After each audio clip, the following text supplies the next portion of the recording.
much later that the old narrator got tired of waiting, and they had to hire a new one.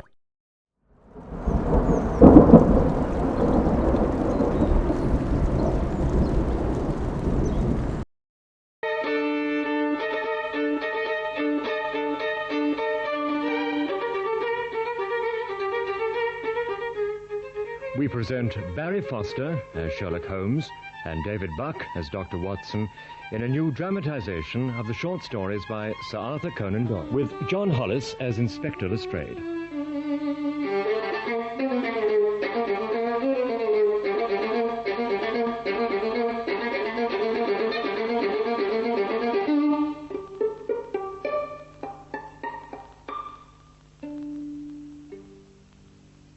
Anything of interest in your practice, Watson?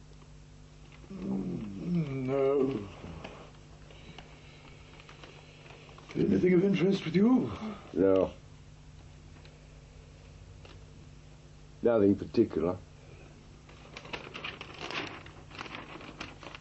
Nothing much in the papers? No, not of particular interest. Summer.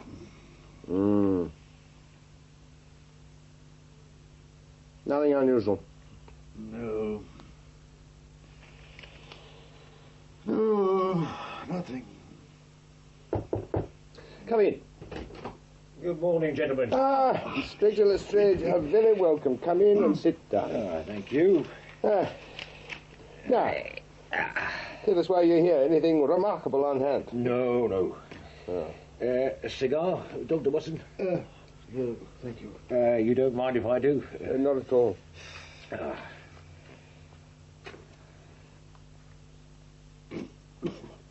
No, Mr. Holmes, there's nothing very particular. Summer. Yeah. Well, I fancy there's some reason why you came. Tell me about it. Well, there is something, but it's such an absurd business, I don't think you'd be interested. On the contrary. How absurd. Well, queer. I mean, trivial, but queer. Well, I know you have a taste for anything out of the ordinary, but in my opinion it comes more into Dr. Watson's line than yours. A medical matter. A form of madness. I'm interested. What sort of madness? Would you believe there would be anyone living today who had such a hatred of Napoleon that he would break any image of him that he could see? Oh, that isn't very interesting. Well, that's what I said. But then when this man, in order to break images, commits burglary, well, becomes more than a case for a doctor. Burglary is a little more interesting. Tell me the details. I'm not boring you. No. Well, you must be busy with much more interesting things. I can spare a few minutes. Go on. Well, let me consult my notebook. It's a tangled affair. Oh, yes. The first case of the breaking of an image of Napoleon was reported 4 days ago. A man named sells pictures and statues. The assistant left the shop unattended for a moment, heard a crash, came back and found a plaster bust of Napoleon, which was standing with other, well, I suppose you'd call them works of art, on a counter. Found it had been smashed into fragments on the floor. It couldn't have fallen, so he rushed out into the street. But although 1 or 2 people had noticed a man run out of the shop, they had no clear description. It sounds like one of those senseless acts of hooliganism that occur these days. Exactly. It was reported to the constable on the beat as such. I mean, the bust was worth only a few shillings. It hardly seemed worth investigating. I agree. The second case occurred last night, also in Kennington Road. Near the shop, there's a doctor who has one of the largest practices in South London, Dr. Barnicott. Oh, yes, right. His residence and principal surgery is in Kennington, but he has a branch surgery and dispensary in Lower Brixton Road. And he is an admirer of Napoleon. As a matter of fact, he is. He bought 2 plaster busts from Morse Hudson, identical with the broken one, and put one in each surgery. Dr. Barnicott came down this morning and found he'd been burgled during the night and discovered the plaster head smashed against the garden wall. Anything else taken? No. This is better. This is certainly very novel, eh, Watson? Well, it gets more unusual because the doctor then went to his surgery in Brixton and a window had been opened during the night and the bust there. That had been smashed too. All over the floor and nothing else taken. Oh, well, we're dealing with a lunatic and he's left no clues. Now, Mr. Holmes, you have all the facts. I grant you they're very strange. Were the two busts the doctor had exact duplicates of the one in the shop? They're taken from the same mould. Oh. There must be hundreds of statues and replicas of the Emperor all over London. Your lunatic hasn't touched any of those. Well, not yet. Of course, Morse Hudson is the only shop in that part of London selling such things, so it may be a local affair. But what do you think of it, Doctor? There are no limits to the possibilities of monomania. It is a condition the modern French psychologists have called the idée fixe. It may be trifling and accompanied by complete sanity in every other way. A man could, by reading or some other means, easily become fixed on such a world figure as Napoleon and be capable of any fantastic outrage. That won't do, Watson. It's a rough summary of the latest theories.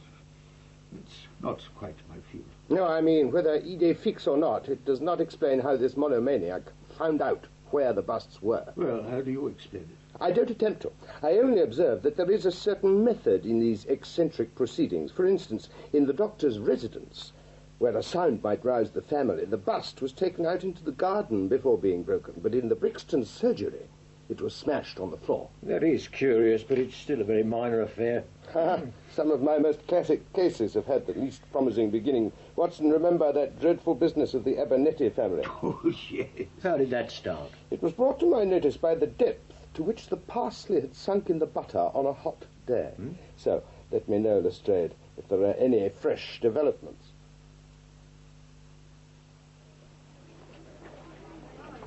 Well back now.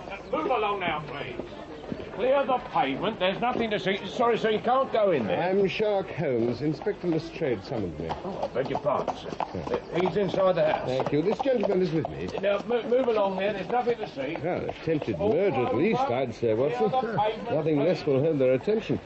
Oh, look, the top step has been swelled down and the others are dry. Oh, let's go in. Well, Lestrade, I got your telegram. What's this about? It's the Napoleon business again. Ah. You seemed interested last night, so I thought you'd want to be present, now that it's taken such a grave turn. How grave? Murder. This gentleman here is Mr. Horace Harker of the Central Press Syndicate, although in fact he is the owner of this house. Mr. Harker, will you tell Mr. Holmes what occurred? All my life I've been collecting other people's news, and now that a real piece of news has come my own way, I'm so confused and tattered I can't put two words together. If I'd come here as a journalist, I'd have interviewed myself and had 2 columns in every evening paper. As it is, I'm giving away valuable copy by telling my story over and over to a string of different people, and I can make no use of it myself. Not even that I'm standing here talking to Sherlock Holmes. It's a crazy story. I only hope you can explain it. Did you own a plaster bust of Napoleon? I bought one for this room 4 months ago. Where did you buy it? Harding Brothers, Kensington. There are 2 doors from the High Street station. Ah. You see, a lot of my work is done at night, and I often write into the early morning, so I was sitting in my den, which is at the top of the house, at about 3 o'clock, when I thought I heard some sounds downstairs. Now I listened, I heard no more. I thought it must have come from outside, and then, about 5 minutes later, I've never heard anything like it, Mr. Holmes. It'll ring in my ears as long as I live. What was it? The most dreadful yell. I seized the poker and I went down. I found the front window wide open and the bust was gone from the mantelpiece. Now, why would any burglar take that? It was only plaster. This window? Yeah. If you take a long stride, you can reach the front steps and the windowsill. Oh, yes, I see. Now, that's why I went to the front door. I opened it, I stepped out in the dark and I nearly fell over a dead man lying there. It was horrible. How was he killed? His throat was cut. He lay on his back, his knees drawn up, his mouth wide open. I'll see him in my dreams. Who was the murdered man? Well, there's nothing to show who he was. He was tall, sunburnt, powerful build, not more than 30. What, no possessions? There was a horn-handled clasp knife lying in a pool of blood beside him. Whether it was the weapon that did the deed or belonged to him, I don't know. No name on the clothing. Nothing in his pockets but an apple, some string, a shilling map of London. Map of London? Yeah, and a photograph, this one. Oh, snapshot. What do you make of it, Watson? Well, the chap looks fallen, dark. Very odd jaw, quite distinctive. Ugly. Not stupid, though. No. What became of the bust? Found in the front garden of an empty house in Camden House Road, broken into fragments. I'm going round to see it, Joe. Will you come? Yes. Whoever broke in was a very active fellow. It's easy enough to get back from the window to the step, but with the area below, it's a risky business to reach the window ledge and open the window. Are you coming to see the remains of your statue, Mr. Harker? Oh, I must write about it. I must make something of it. First edition will have the details by now, though. Just by luck. It happened before. I was the only journalist in the stand at Doncaster Racecourse when it fell, and my paper was the only one that didn't have an account of it because I was too shaken up to write it. Huh. And now I'm too late for a scoop with a murder on my own doorstep.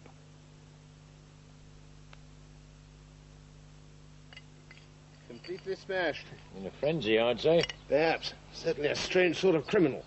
Possession of this bit of plaster was worth more to him than human life. But why break it here? He must have been rattled by meeting the other fella and a murder and ran. Why this garden?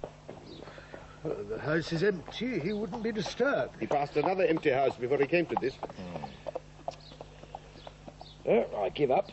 The street is light. He could see what he was doing here. Oh, what do you make of that? We may come on something later that will bear on it. What do you intend to do now, Lestrade? Identify the dead man first. Then we may find out what he was doing at Harker's house and so who it was met him and killed him. It's not quite how I would approach it. Oh? What would you do then? Oh, you must not let me influence you in any way. I suggest you go on your line and I on mine. We could compare notes afterward. Oh, I accept the challenge. Oh, by the way, tell Harker I'm certain that a dangerous lunatic with Napoleonic delusions was in his house last night. It'll be useful for his article. You don't seriously believe that? Oh, I'm sure it will interest his readers. Now, shall we meet at 6 o'clock at Baker Street? Yeah. And may I keep the photograph? Oh, of course. I may want your assistance on a small expedition tonight, if my chain of reasoning is correct. Until then, goodbye, and good luck.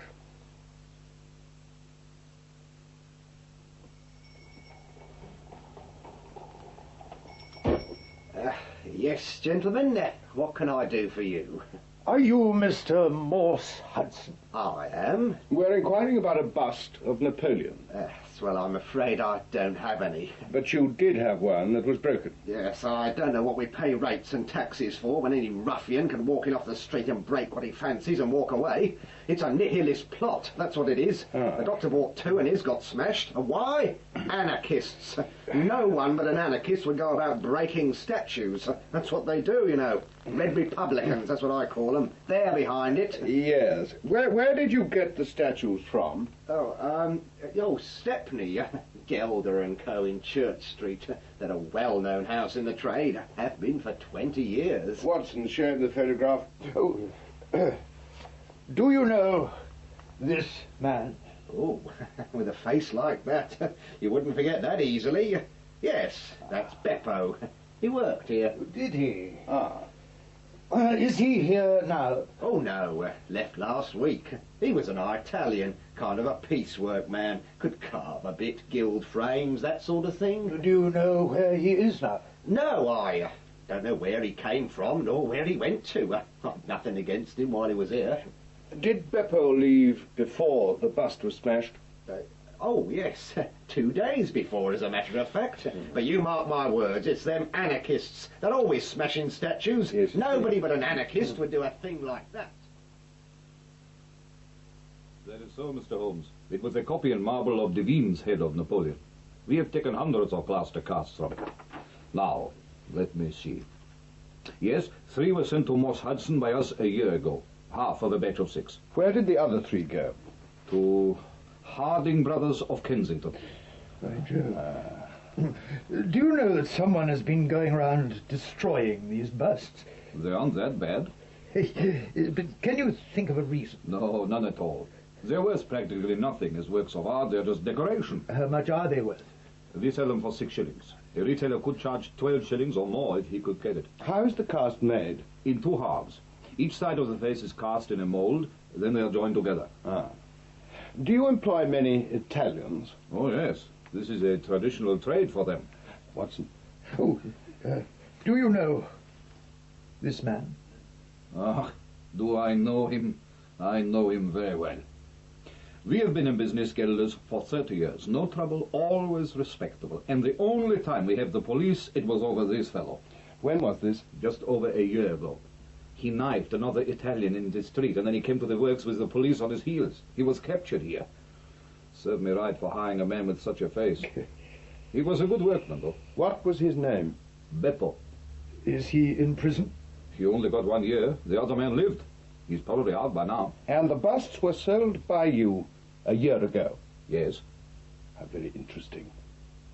Thank you. You have been of the greatest possible help. My pleasure.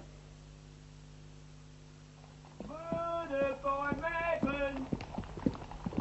Murder by madman! Read all about it! Here, lad. Murder by madman! 2 doors from the station, he said. Ah, there it is. Harding Brothers. Ah, look at this. Kensington outrage, murder by madman. Harker did get his story in then. It is most satisfactory to know that Mr. Lestrade, one of the most experienced members of the official force, and Mr. Sherlock Holmes, the well-known consulting expert, have each come to the conclusion that the incidents arise from lunacy rather than from deliberate crime. The press is a valuable institution, Watson, if only you know how to use it. Now, let us see the manager of Harding Brothers. Yes, sir.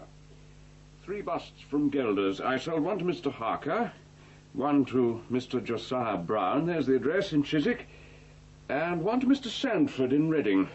Do you recognize this picture?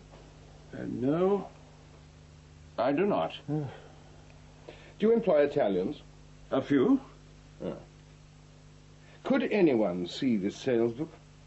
Yes, there's no particular reason to keep a watch on it. Well, I hope I've been of some help. We don't like to think of lunatics roaming in Kensington. Well, what luck, Lestrade. Tell me what you found out, and then I will tell you where we're going tonight. Oh, confident as ever.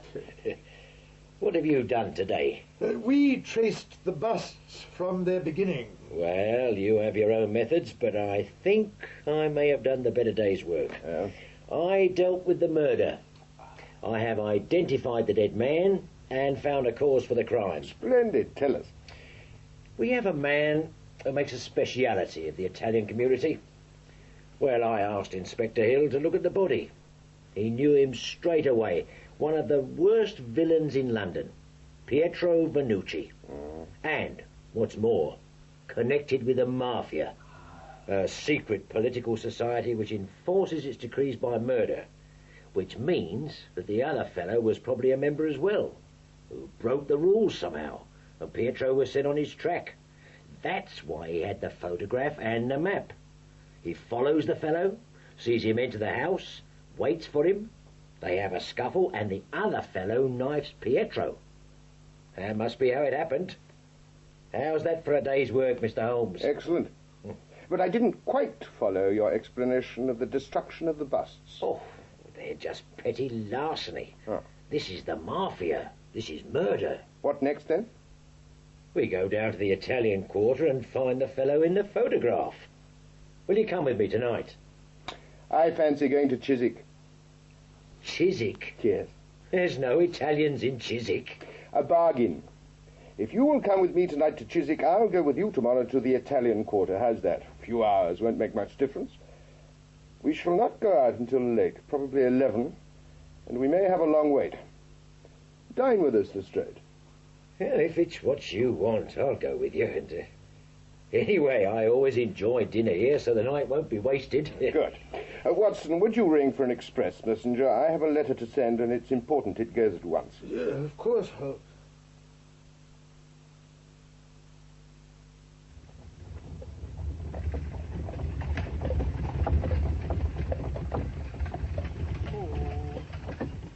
There's the house, on that corner.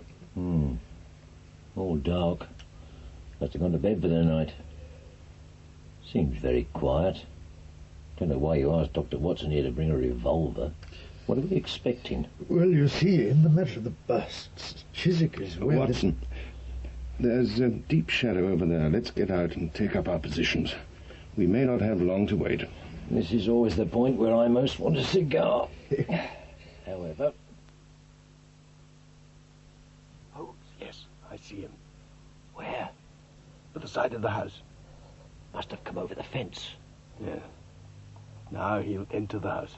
Shouldn't we stop him? No, wait till he comes out. But it's a burglar. No ordinary burglar. Won't take long. He only wants one thing, and it'll not be hard to find.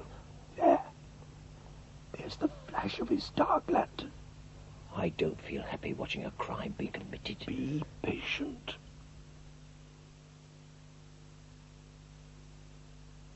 Look, Watson. He's moving again. Yes, he's coming out. He's coming this way. Now let's have him. No, wait. Watch. What's he carrying? Now, catch him! Right! You! Gotcha, you villain! Oh. Let him go to straight. Stand clear. Put your hands up. I have a gun. I no understand. I haven't done nothing. No, you just stolen a bust of Napoleon. And smashed it. Let's have a look. Oh, don't trouble with it, Mr. Holmes. We got our man. Let's get him to a police station. Is there anything there, Holmes? Come on, you. I no understand. You understand. You're under arrest. Come on. No, Watson, nothing. We shall have to wait till tomorrow to finally solve this remarkable mystery. Well, Lestrade, tell us your news. Beppo. That was his name, all right. Nobody knew his second name.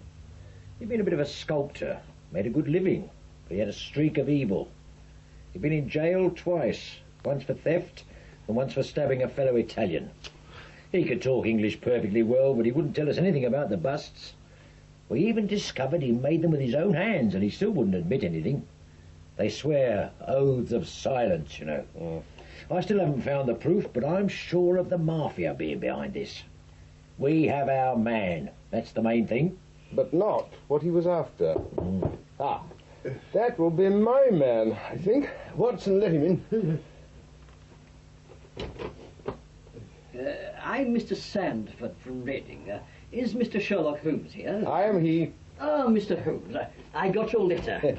I brought what you wanted. Splendid. Now, let me be sure of the facts in this letter.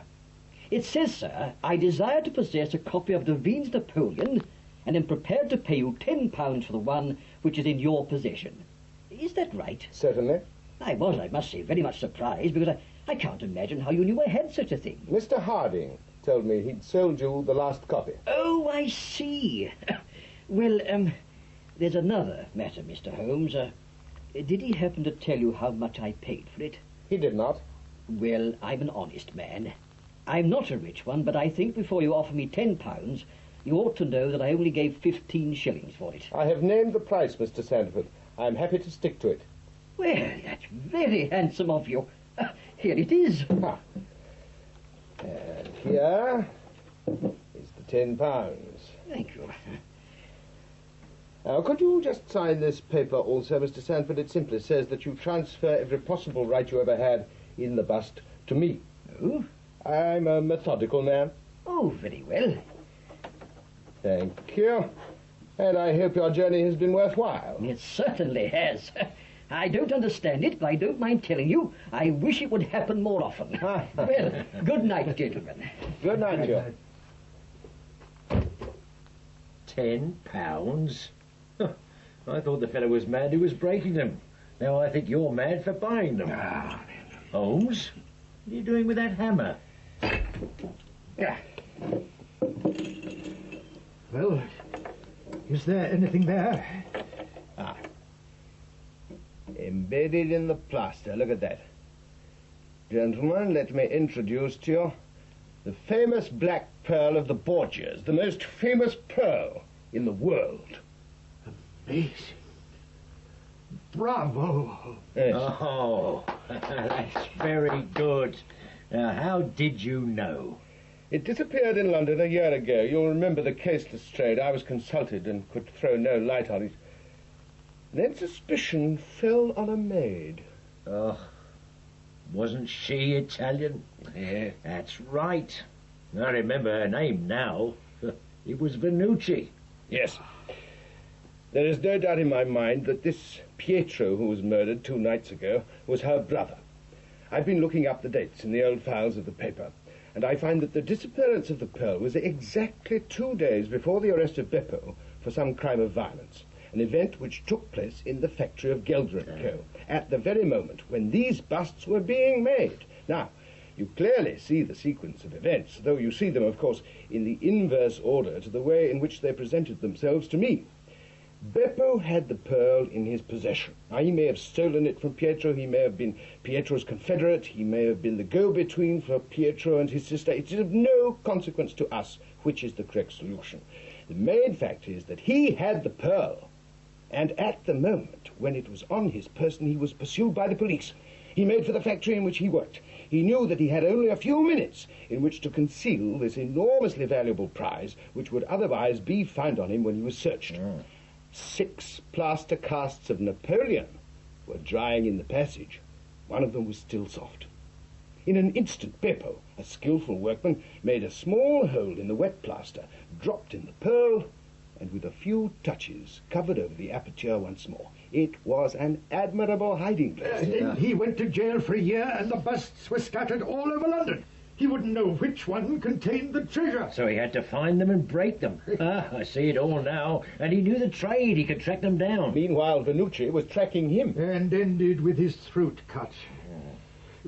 Why did he carry a photograph when he knew the man? To show to others as he searched for him. After the murder, Beppo had to be in a very great hurry. Harker's newspaper story of a lunatic murderer made him feel secure enough to search on for the only 2 busts left in Chiswick and Reading. And he was bound to try the London one first, which is why we went there. And all the time it was the last of the 6 in Reading. It's as well for us it wasn't the first. Well, I have to say I don't know if I ever saw a more workmanlike job. We're not jealous of you, sir, at Scotland Yard. No. We're proud to work with you. Thank you, Lestrade. Thank you. Shut the pearl in the safe, Watson, and bring me the papers of the Conk-Singleton forgery case. Well, goodbye, Lestrade. If any little problem comes your way, I'll be happy if I can give you a hint or 2 as to its solution.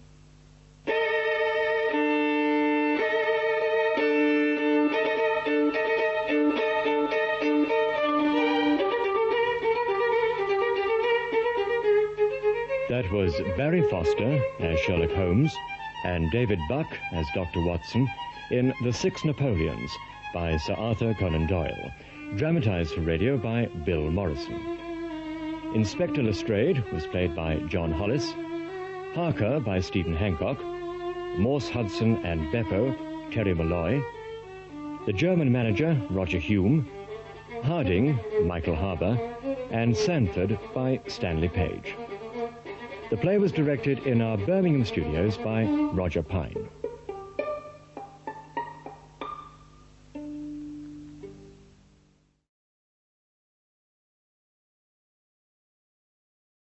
Sherlock Holmes.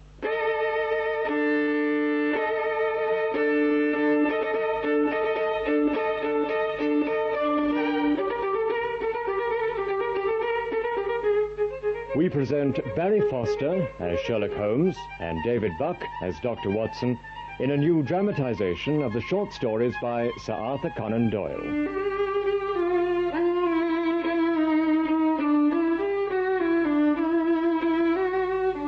The Solitary Cyclist, dramatized by Michael Bakewell, with Miriam Margolyes as Violet Smith.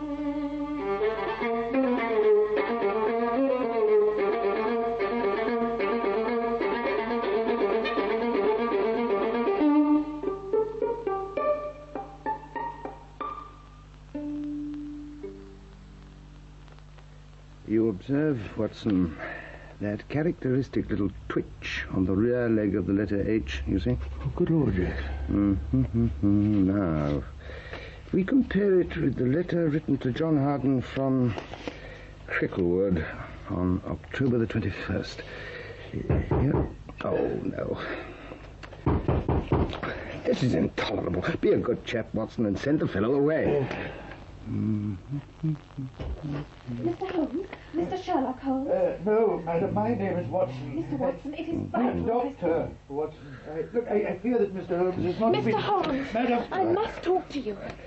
I cannot be disturbed, madam. I need your advice, Mr. Holmes, your help. I am endeavouring to unravel the persecution of a tobacco millionaire. I cannot give my mind to anything else. You must listen to me, Mr. Holmes. There is no one else I can turn to. Indeed. Well, since it would be ungracious to attempt to remove you by force, you had better sit down. Thank you, Mr. Holmes. At least it cannot be your health. So ardent a cyclist must be full of energy. But how could you possibly... My friend has doubtless observed a slight roughening on the side of the sole of your shoe, caused by the friction of the edge of your pedal. Dr. Watson has had the privilege of observing my methods for many years. Well, Mr. Holmes, I do bicycle a great deal as it happens, and that has something to do with my visit today. May I see your hand? You will excuse me, I'm sure it is my business. Surely you are not a palmist, Mr. Holmes? I nearly fell into the error of supposing that you used a typewriter. Of course it is music. You see the spatulate finger end, Watson. It is common to both professions. There is a spirituality about the face, however, which the typewriter does not generate. The lady is a musician. Yes, Mr. Holmes.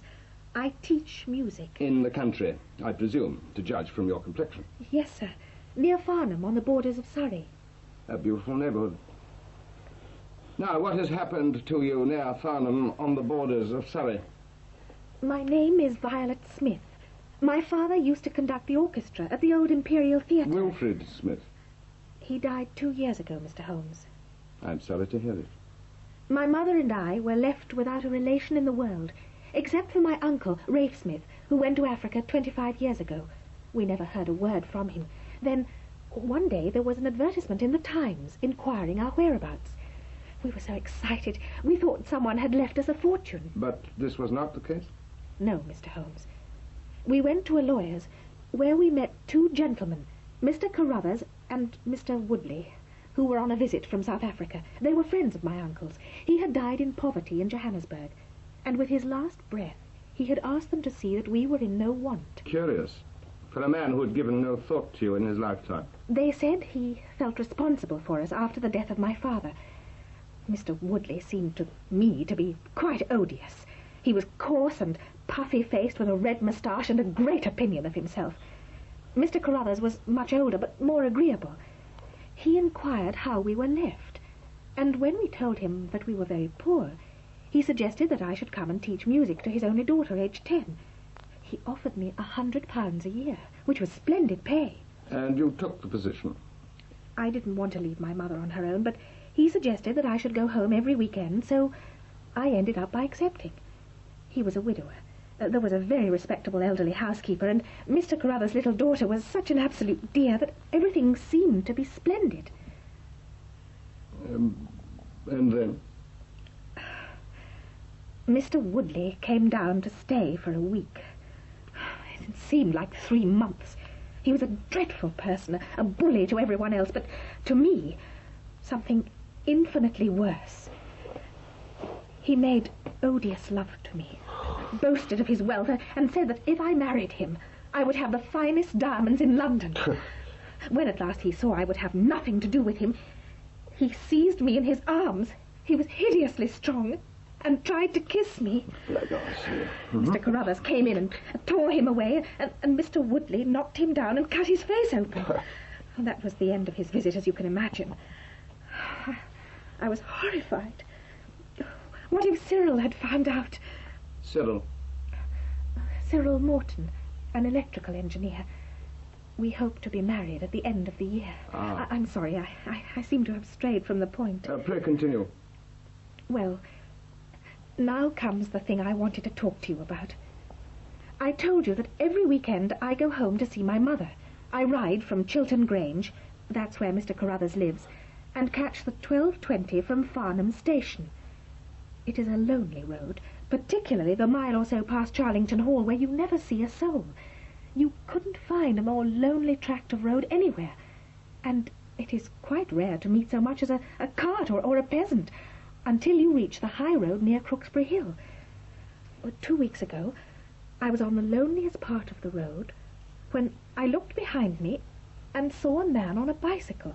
He had a short, dark beard. I looked back before I reached Farnham, but the man was gone, and I thought no more about it. But you can imagine how surprised I was, Mr. Holmes, when on my return on the Monday, I saw the same man on the same stretch of road. The same thing happened again the following Saturday and Monday. He always kept his distance and did not molest me in any way, but it certainly seemed very odd. I mentioned it to Mr. Carruthers, who said he would order a dog-cart. Have they nothing at the house? No, Mr. Holmes, nothing at all. How very peculiar. Go on. For some reason, the dog-cart was not delivered. So this morning, I had to cycle to the station again. And what happened? As I reached Charlington Heath, there he was again. He always kept so far from me that I could not see his face, but it was certainly someone I did not know. The only thing I could see clearly was his beard. Let's try slowing down. He's slowing down too. Let's stop. He stopped too, but he's just too far away. If I try going very fast round the next corner and then stop suddenly, I'll get a look at him as he goes past.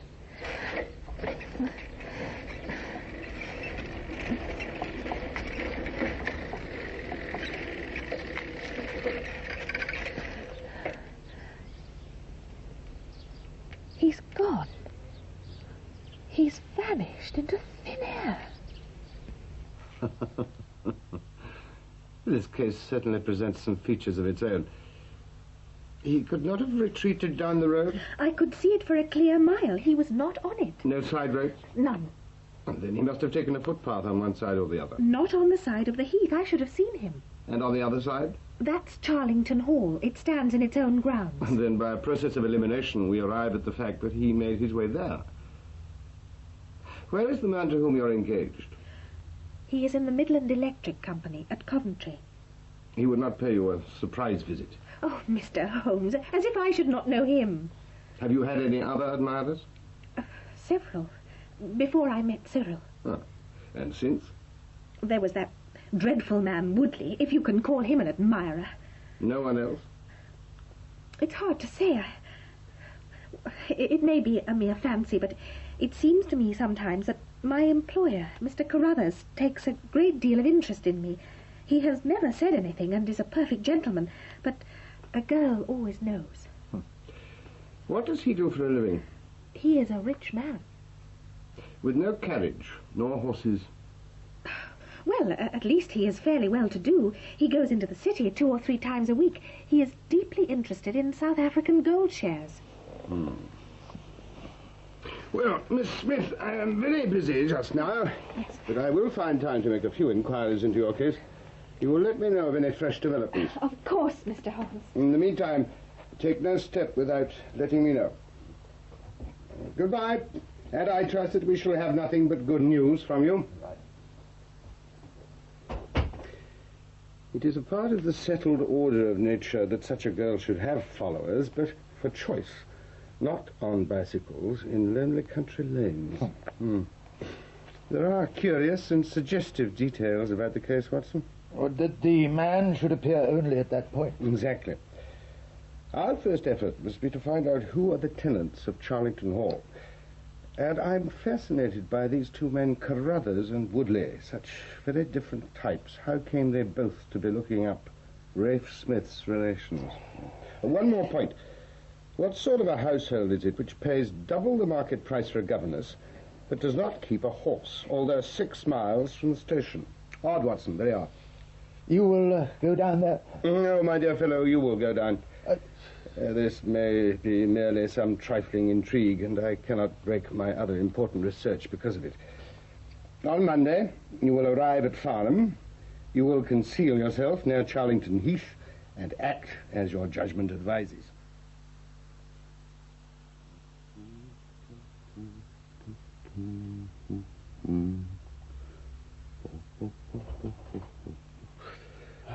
That you, Watson?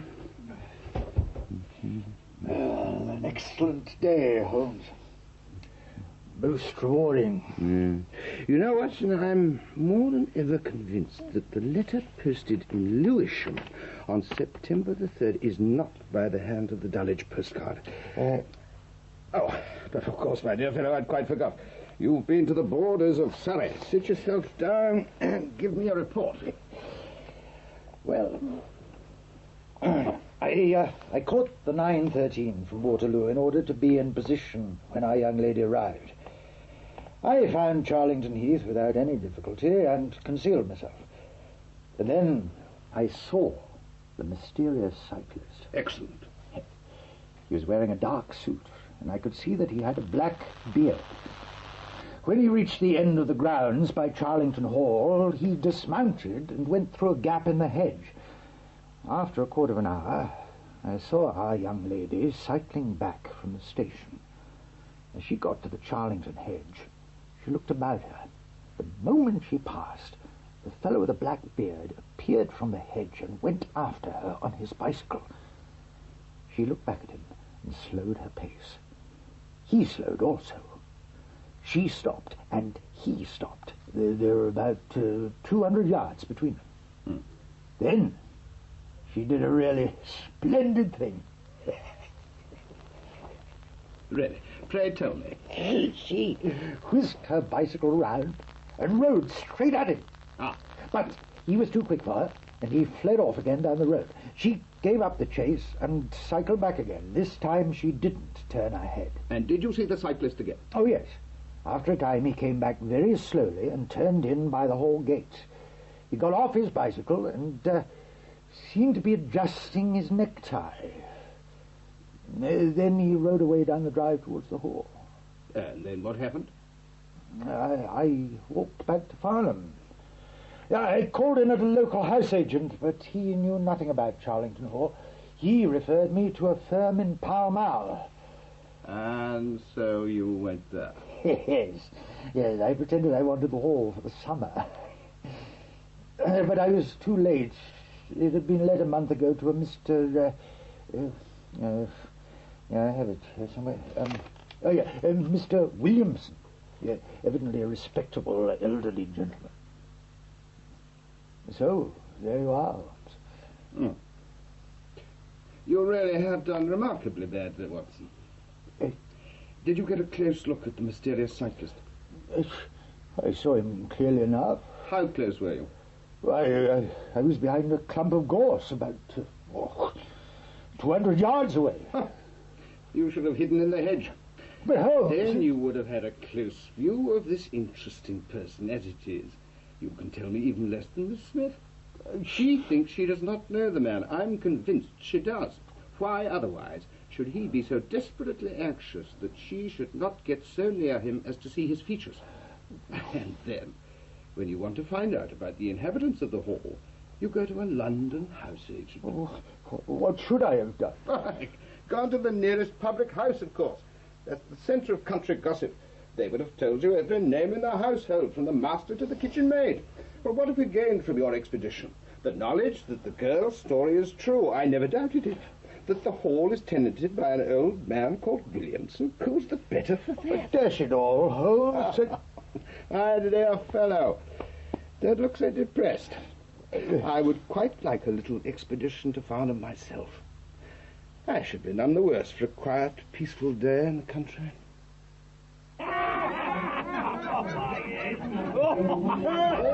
Mr. Williamson, the old fellow with the white beard. People say he used to be a clergyman. Really? Oh, I'll have another glass, if you please, landlord, and one for yourself. Oh, thank you, sir. Mind you, he don't look like a clergyman. He don't talk like a clergyman either. I tell you, his language would raise a few eyebrows in this bar.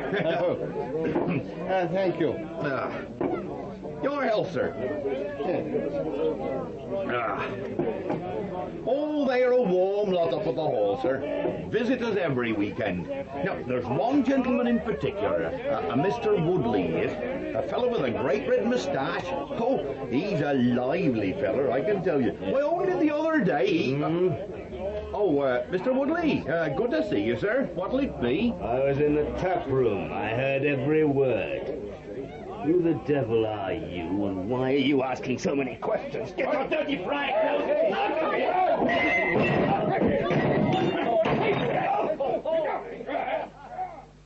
It was delicious, Watson. A straight left against a slugging ruffian. They took him home in a cart. I sustained only a cut lip and a trifling lump on my forehead. Yes, I'll see to that in a moment. But I fear that my day out on the Surrey border has been no more profitable than your own. There has been a letter from Miss Smith, posted yesterday evening. She is leaving Mr. Carruthers' employment. Seems that he proposed marriage to her. Which she, like a sensible girl, declined. It seems he took her refusal very seriously, although he was perfectly decent about it. But she caught sight of your friend Woodley again, slinking around the shrubbery. Well, he won't slink again for a day or two. She's leaving this Saturday. Here, I have the letter here. Even the high pay cannot reconcile me to the discomforts of my situation. On Saturday I come up to town and do not intend to return. Mr. Carruthers has got a trap, and so the dangers of the lonely road, if there ever were any dangers, are now over. So I trust, Watson, so I trust. Nevertheless, I think it is our duty to see that no one molests her on her last journey. Are you sure you're not taking it all too seriously, Holmes? I mean, it's all very grotesque and bizarre, I grant you, but is it really dangerous? That, my dear Watson, is not for us to judge. I mean, it's not exactly unheard of for a fellow to lie in wait for a pretty girl and to follow after her. If he's got so little pluck that he daren't even speak to her, I mean, the fellow actually fled off down the road when she turned round. He can't be very formidable. I wish that I could share your bland appraisal of the situation, Watson. I am convinced that there is some deep intrigue going on around that little woman. I think that we must spare time to run down there together on Saturday morning and make sure that nothing untoward takes place. And you would do well to bring your revolver with you.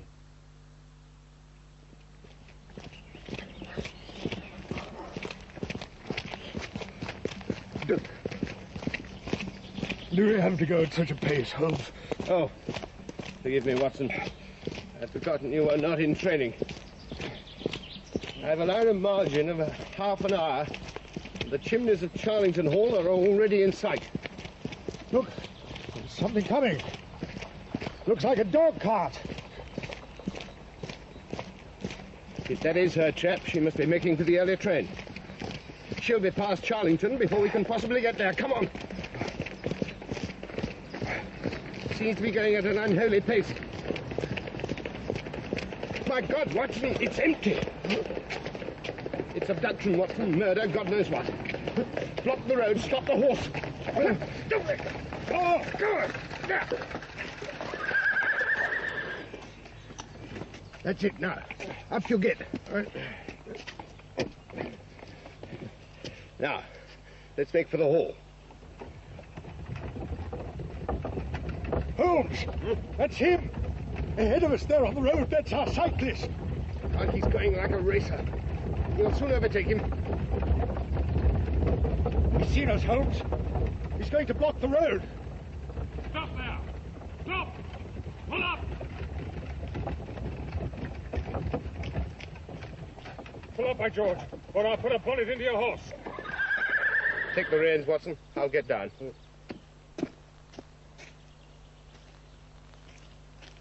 Where the devil did you get that cart? You're the man we want to see. Where is Miss Violet Smith? That's what I'm asking you. We met the dog cart on the road.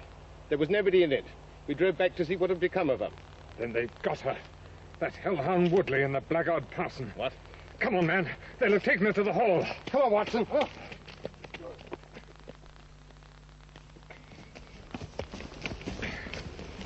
This is where they came through.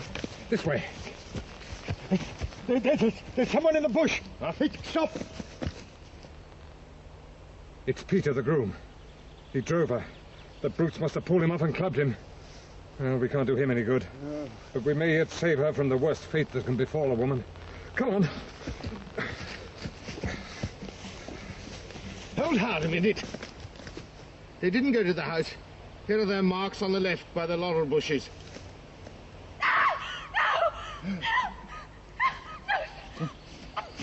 This way.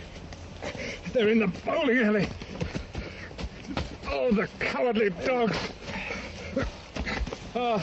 We're too late. The devil's putting away his prayer book. They are married. You can take that beard off, Bob Carruthers. I know you well enough. You and your pals have come at the right time. You can be the first to kiss my bride. I'll see this woman righted if I have to swing for it. I told you what I would do if you molested her. You're too late. She's my wife. No, she's your widow. You interfering swine! I'll get you! He's got a gun! So have I. Drop that pistol, Henry Williamson. Watson, pick it up. Hold it to his head. And I'll have your pistol too, Mr. Carruthers. We'll have no more violence. Who are you, then? My name is Sherlock Holmes. Good Lord. Ah, you've heard of me, then. I will represent the official police until their arrival. You and Williamson carry Woodley into the house. Look after the young lady, Watson. I demand to know by what right you hold us here. That we can resolve when the police arrive from Farnham. Ah, well, Watson, and how is our bridegroom? He will live. I'll finish him. Stay where you are, Carruthers. Do you tell me that that girl is to be tied to roaring Jack Woodley for life? You need not concern yourself about that. There are two very good reasons why she should under no circumstances be his wife. In the first place, we are very safe in questioning Mr. Williamson's right to solemnize a marriage. I have been ordained. And also unfrocked. Once a clergyman, always a clergyman. I think not. How about a license? I have it here, in my pocket. Then you got it by a trick. But in any case, a forced marriage is no marriage. It is also a serious felony, as you'll have time to meditate upon during the next 10 years or so, unless I'm much mistaken. As for you, Carruthers, you would have done better to keep your pistol in your pocket.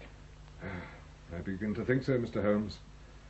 But when I thought of all the precautions I'd taken to shield this girl, for I loved her, Mr. Holmes, and it is the only time that ever I knew what love was, it fairly drove me mad to think that she was in the power of the greatest brute and bully in South Africa, a man whose name is Holy Terror from Kimberley to Johannesburg.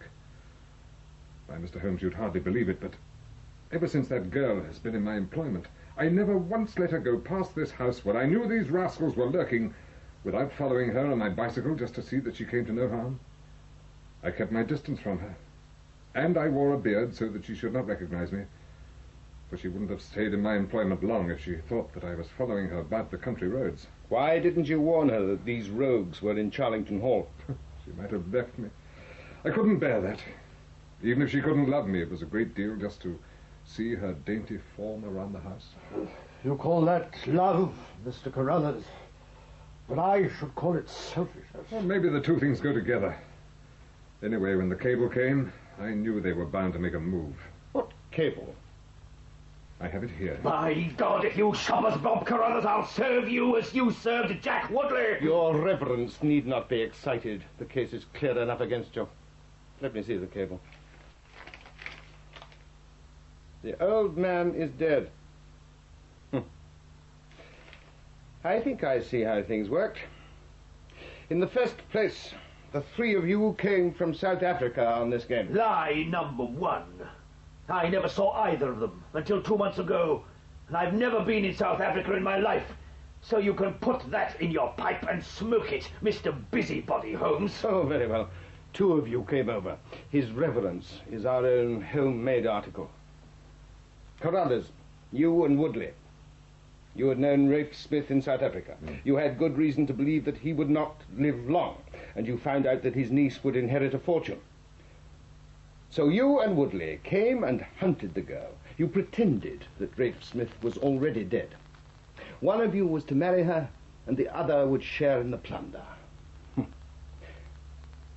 Why was Woodley chosen as the husband? We played cards for her on the voyage. He won. She recognized him for the drunken brute that he was, and you rather upset the arrangement by falling in love with her. We quarreled, and he knocked me down. I saw nothing of him until I discovered that he'd set himself up with that unfrocked padre in this house. Why? I kept my eye on her after that. And then Woodley brought you the cable? He asked me if I would marry the girl myself and give him a share. I told him that she would not have me. He said something like, let's get her married first, and after a week or two she may see things a bit different, and he walked off. When the girl left this morning, I was so uneasy in my mind that I followed her on my bicycle, but before I could catch her up, the mischief was done. You know, Watson, I was very obtuse. When you told me that you'd seen the cyclist adjust his necktie in the shrubbery, I should have jumped to the idea of a false beard. The constabulary are in the drive, Holmes. Then we may congratulate ourselves on a curious and in some ways unique case. Watson, I think that in your medical capacity you might wait on Miss Smith. Very well. If she is not fully recovered, I'm sure that a word that we are telegraphing a young electrician in the Midlands will complete the cure. As for you, Carruthers, I think that you have done what you could to make amends for your share in an evil plot. If my evidence can be of help to you at your trial, it shall be at your disposal. I fancy that a few months will be sufficient to satisfy the demands of justice.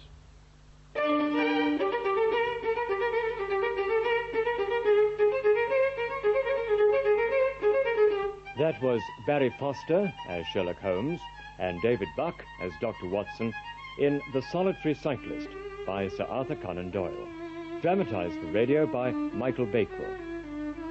Violet Smith was played by Miriam Margolyes, Carruthers by Manning Wilson, Williamson, Douglas Blackwell, Woodley, Sean Barrett, and The Landlord by Ralph Lawton.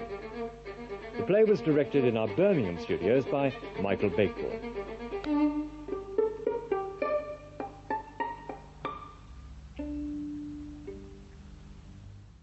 Sherlock Holmes.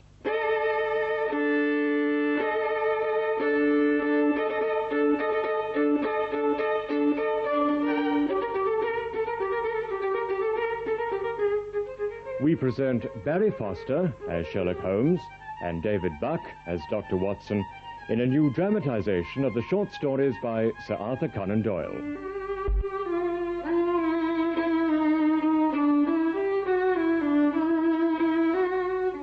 The Reigate Squires, dramatized by Bill Morrison, with Peter Howell as Colonel Hayter.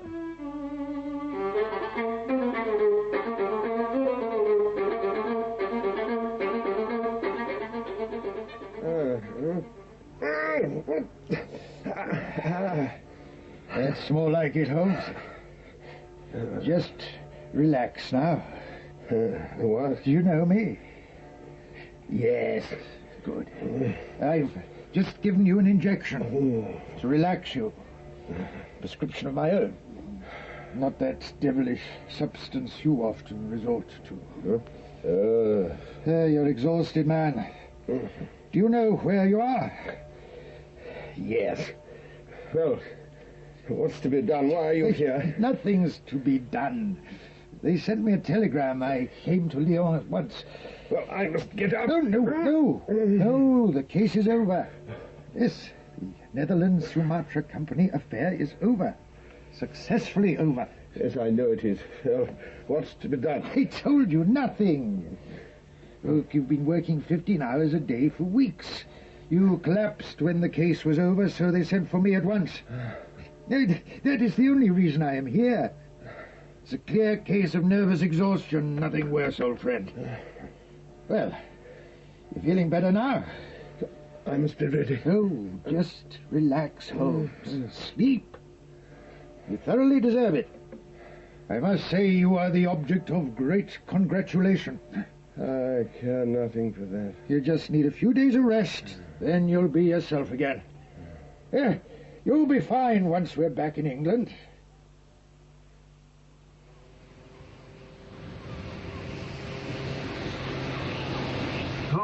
Holmes. Don't stay too long on deck, old chap. It's so chilly in this wind.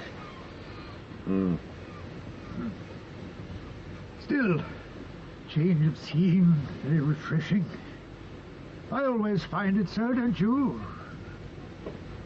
You know, I wouldn't mind a few days off. Could be arranged, I'm sure. I can find someone to look after the practice for me. Take a few days in the country. Yes. What do you say? I mean in England, of course. I think you've done enough traveling. So have I. Somewhere close to London. There's a rest in pleasant surroundings in the country. You have the time. You said yourself, no pressing commitment awaits you. I must be ready. Oh, come now, Holmes. Just a few days. Even the finest athlete or boxer after a great contest rests himself before the next encounter. I don't want to go to the country. You need fresh air. What's this? You need rest. You know my nature, Watson. Let me alone. You're not yourself. If you want to know my professional opinion, you are ill. Not simply in a state of depression, but physically exhausted. Look, Holmes, let me make a few inquiries. I'll find a friend who has a place where you can have the peace and quiet you need. Leave it all to me.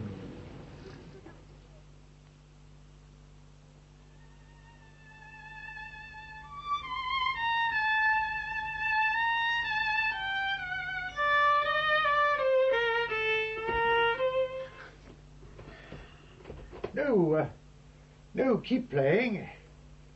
You know how much I enjoy listening to you. And how much you think it will soothe me. I'm glad you're playing again. I take no pleasure in it. As you wish. Well, how did you sleep? I am quite capable of taking care of myself. Of course, I merely asked. Did you eat? Yes. I've had a stroke of luck. I found the very place for us in the country, near Reigate. What are these? Good heavens, Holmes, there must be 50 telegrams here. They all say much the same. Congratulations on solving the Sumatra case. You outmaneuvered the schemes of Baron Maupertuis, the most accomplished swindler in Europe. You have succeeded where the police of 3 countries have failed, but surely these must raise your spirits, Holmes. They are of no importance. Where do you plan to take me? You mean you will go? Only if I am satisfied that I will have total freedom. Oh, but that is understood. It is the house of an old friend of mine from army days in Afghanistan, Colonel Hayter. Is it a bachelor establishment? It is. Oh, no, you will not be fussed over, I promise you. What do you say? If it will stop you fussing over me, Watson, I will go. Splendid. Splendid. We are sure of a peaceful time in the country. A burglary? Yes, burglary. Well, in my house, a neighbour of mine, old Acton, one of our county magnates. He had his house broken into last Monday. No great damage done, but the fellows that did it are still at large. That's why we're making sure everything is secure. It's as well to take precautions. A petty affair. One of our little country crimes. Much too small for your attention, Mr. Holmes, after this great international affair you've just accomplished. Was there any feature of interest? Well, the thieves ransacked the library, but got very little for their pains. Turned the place upside down. Drawers burst open, presses turned out, but all that was missing in the end was an odd volume of Pope's Homer, 2 candlesticks, an ivory letter weight, a small oak barometer, and, oh yes, a ball of twine. What an extraordinary assortment. Well, the fellows evidently grabbed hold of anything they could get. I think it is clearly obvious... Holmes, let the country police handle it, eh? You're here for a rest. For heaven's sake, don't get started on a new problem on our first evening here. Yes. It's just a simple burglary. Murder? Did you say murder? Yes. Shocking business. Not what you expect down here. Happened last night. I've just heard about it. What happened? It was at the Cunninghams, next estate to the Actons. Their coachman, William Kerwin, was shot through the heart. Died at once. Who shot him? A burglar. Seems Kerwin came on him about midnight and met his end, saving his master's property. Old Cunningham will be cut up over this. He's our leading squire about here, and a very decent fellow. Evidently the same villains who broke into Acton's. And stole that very singular collection? Must be. Curious. How so? A gang of burglars roaming the countryside might be expected to vary the scene of their operations, not crack two cribs in the same district in a few days. It could be locals. Acton's and Cunningham's are by far the largest places around here. And the richest, huh? They ought to be, but they've been enmeshed in a lawsuit for years. Old Acton has a claim on half Cunningham's estate, and the lawyers have been at it with both hands. Sucked the blood out of both of them, I fancy. And that would explain a great deal.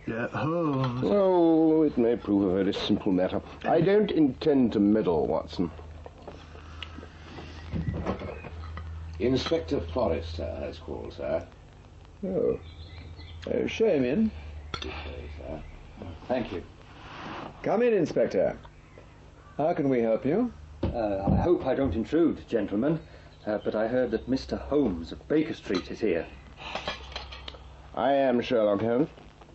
Privileged to meet you, sir. You've heard of last night's incident? Yes. I wondered if you might care to step across to see for yourself, Mr. Holmes. I will. The fates are against you, Watson. You see here, the pantry window was broken and the back door was open. The alarm was raised at 11:45. Old Mr. Cunningham had just got into bed and his son, Mr. Alec, was smoking a pipe in his dressing room. Where are these rooms? Well, those are the windows, sir, side by side at the end. So they both overlook the scene. They heard the coachman, William, calling for help, and Mr. Alec ran down at once. As he came to the foot of the back stairs, he saw two men wrestling together. One of them fired a shot and William dropped. Then the murderer rushed across the garden and out over the hedge, down there. Old Mr. Cunningham saw the fellow as he gained the road and then lost sight of him. Was he not pursued? Mr. Alec stopped to see if he could help the dying man, and so the villain got clean away. Did the dying man say anything? No, sir. He was shot through the heart, died at once. Any description of the man who fled? Beyond the fact that he was middle-sized and dressed in some dark stuff, we have no personal clue. Ground is very hard here. What was the coachman doing so late at night? Oh, I imagine he walked up from the lodge where he lives with his mother to see if all was quiet after the Acton robbery, and came upon the villain. Did he say anything to his mother before going out? She's very old and greatly shocked by the business. We can get nothing sensible from her. Oh, there is one important circumstance. This. Oh. Fragment torn from a larger sheet of paper. Where was it found? In the hand of the dead man. It reads almost as though it was an appointment. You see, at 11:45 on the first line, then learn what, and further down, maybe. Now, William must have torn this corner from the murderer in the struggle. Or the murderer tore the rest from Kerwin. With respect, I don't think so, sir. That would suggest he had an appointment with the thief, was in league with him, and they fell out. It doesn't fit with his character. No, the rest of that paper is gone with the murderer, all right. Fascinating. What, sir? This handwriting is of extraordinary interest, especially the T's. These are much deeper waters than I thought. There was certainly an understanding and an appointment made. Goodbye, Inspector. Oh, but, sir... I have no time for questions and interference. There are things I must examine. Be back here in an hour and fetch Colonel Hayter and my friend Watson when you return. There is other information. Well, I have more than enough. Don't let me alone. Don't bother me, man. Just do as I ask you. This is where we were to meet him. No sign of him. Between ourselves, Doctor, I thought Mr. Holmes was behaving in a very excited manner. I don't think you need alarm yourself. He has been ill, Inspector. It is not unusual behavior with Holmes. I have generally found method in his madness. Some folk might say there was madness in his method. Gentlemen. Holmes. Good, you're all here. Watson, your country trip has been a distinct success. I've had a charming morning. Charming, sir? Yes, charming. I have seen the postman. The postman? If the note was ripped from Kerwin's hand, how did he receive it? But still, with respect, sir, surely he tore that scrap away from the murderer. Did he receive a letter? Yesterday afternoon. And he destroyed the envelope. Oh, I suppose I should have inquired about that. I've also been to the hedge. The hedge? Where the murderer broke through in his flight. This was after he had torn the rest of the letter from Kerwin's hand. I must search the ground there. He put it in his pocket. I can't assume that, sir. He was in a great hurry. The letter incriminated him. It is likely that he thrust it into his pocket. What is more interesting is that it is also likely he did not notice it was torn. Now, if we could get the rest of it, it would go a long way towards solving this mystery. Look, here comes Cunningham. Oh, is that his son? Alec, yes. Cunningham, old chap, I'm dreadfully sorry to hear this business. Most upsetting. Yes, most upsetting. Good morning, Colonel. Allow me to present Mr. Sherlock Holmes. Holmes? Not solved the mystery yet, Holmes? I thought you Londoners were never at fault. You must give me a little time. You'll need it. I don't see that there was any clue at all beyond the little that my father and I saw. Well, you see, sir, there is one development. It's a question of whether or not we can find... Good heavens! Holmes! What is the matter? By Jove! He seems to have fainted. I thought he was overexcited. Here. Help me get into the house. Right, come on. You take the legs.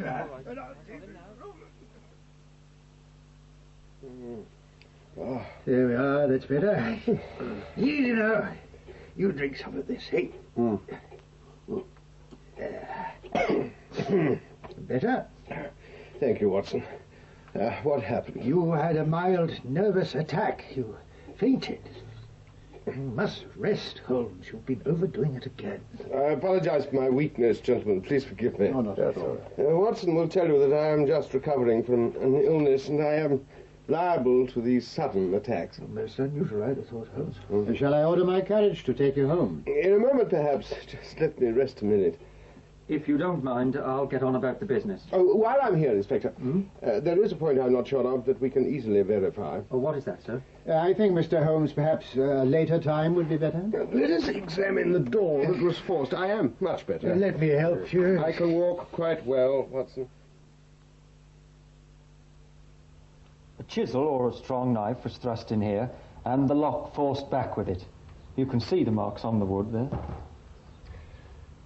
You don't use bolts? We've never found it necessary.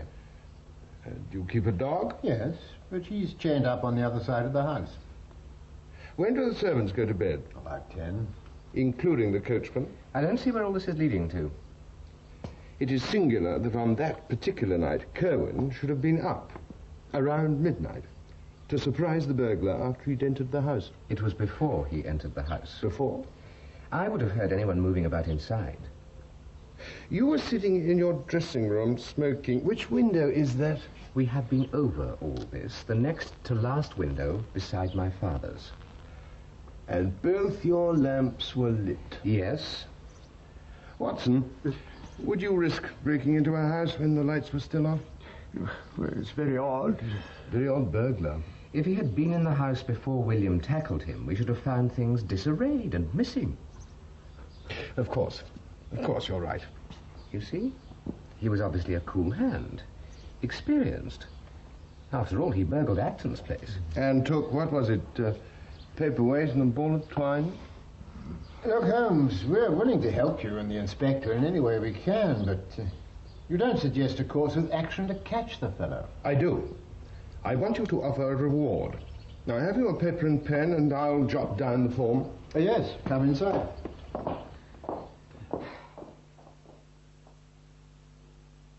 Is £50 enough?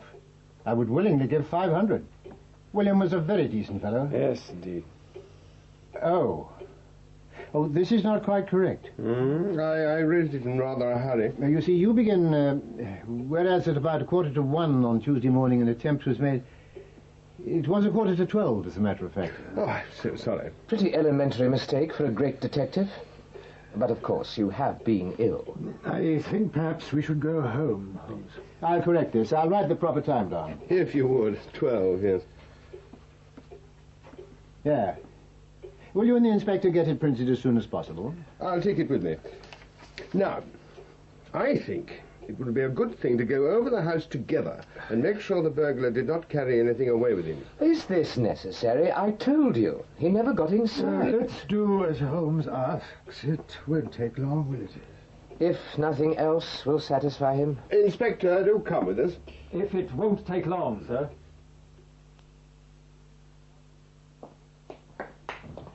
Well, I think we looked enough. This is my son's room. My room is there. Now, gentlemen, I ask you, was it possible for the thief to come up and not disturb us? I agree with you, sir. This door, I take it, leads to the dressing room. Are you satisfied now? I think I've seen all I wish here. Do you still insist on seeing my room? If it's not too much trouble. After you. Now, this way. Come along, Alec. All right.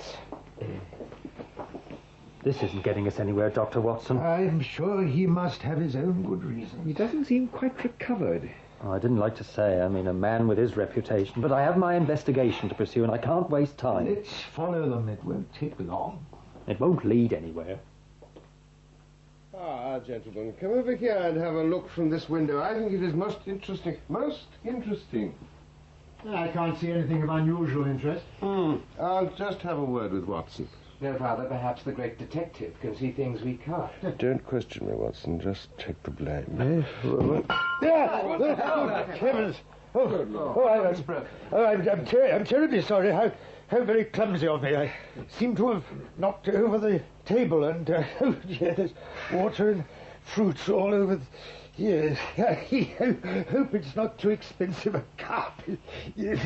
Oh dear, yes, it is rather a mess, I'm afraid. Oh, the maid can clear it up. Yes, it does seem like a mess. Where has Holmes gone? Oh, well, he was here just a moment ago. The fellow's off his head. Come on, Father. Let's find him. Yes.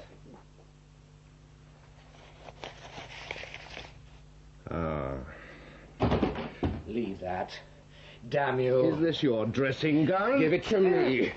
Father, get the letter from his hand. I'll hold him. What is... Destroy it, Father. I have that. Watson. Yes, all right. I have a grip of him. Watch out for Alec. He has a gun. Well done, Colonel. By Jove. That was just like the old days. Inspector, I think you better have this gun. And arrest these men. Well, on what evidence? You have it in your hand. The missing part of the letter. Come along, Inspector. We must lock up the prisoners and have a word with them.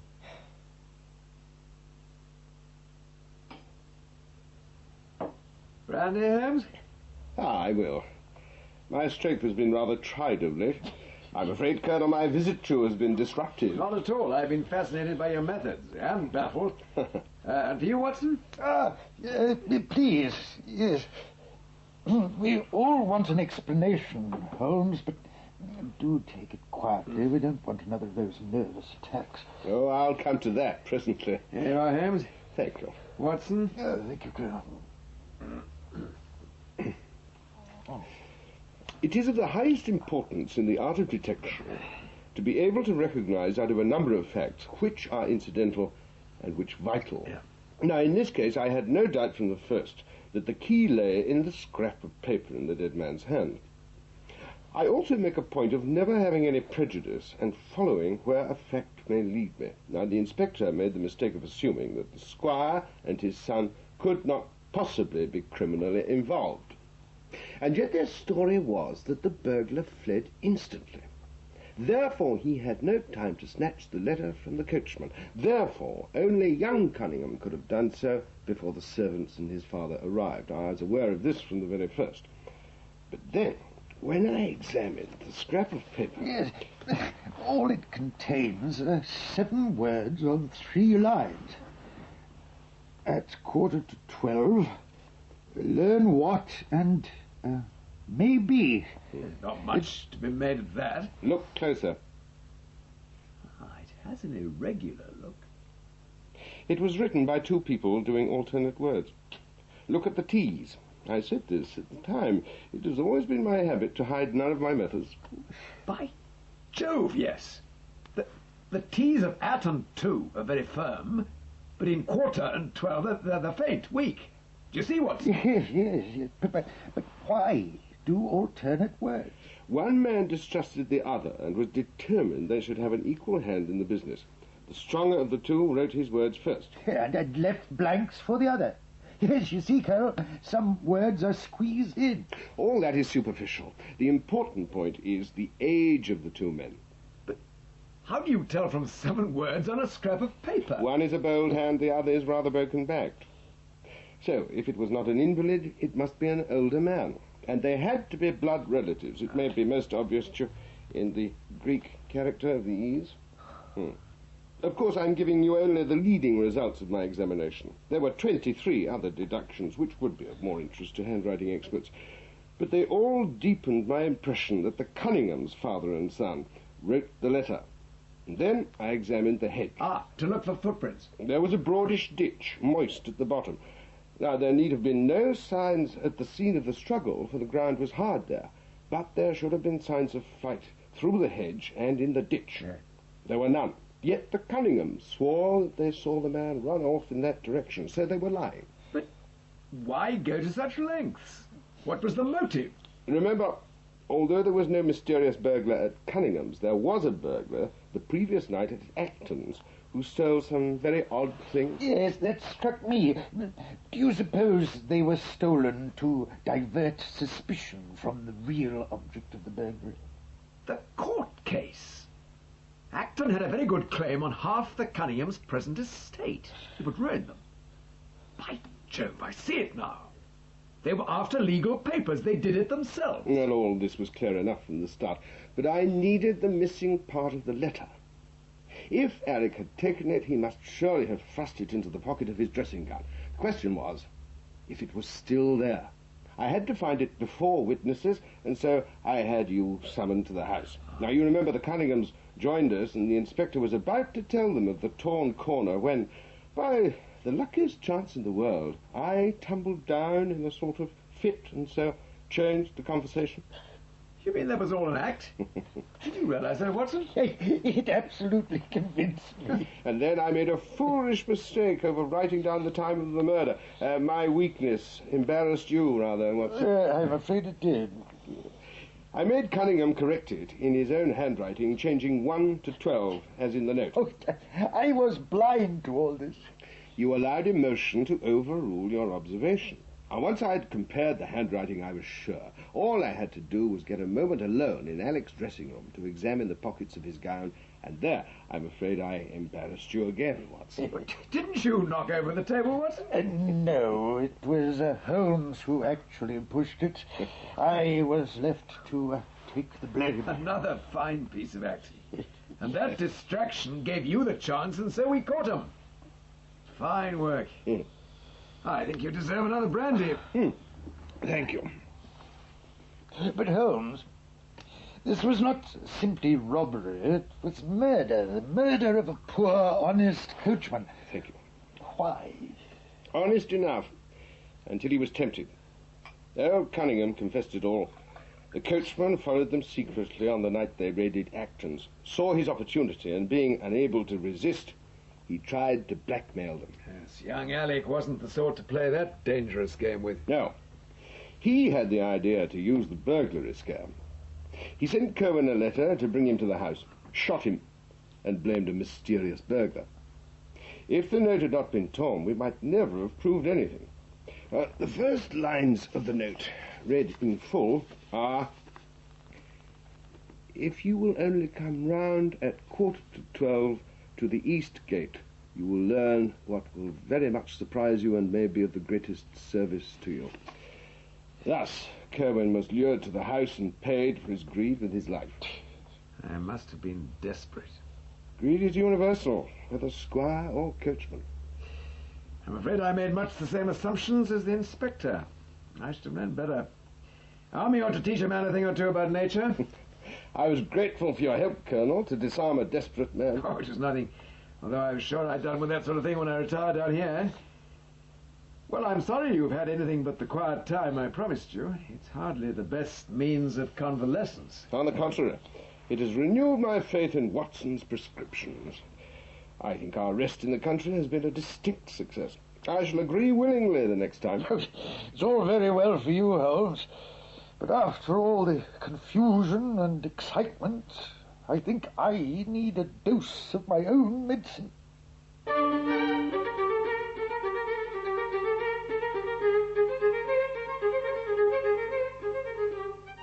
That was Barry Foster as Sherlock Holmes and David Buck as Dr. Watson in The Reigate Squires by Sir Arthur Conan Doyle. Dramatized for radio by Bill Morrison. Colonel Hayter was played by Peter Howell, Inspector Forrester by Malcolm Reed, Squire Cunningham, Malcolm Hayes, and Alec Cunningham by Hugh Ross.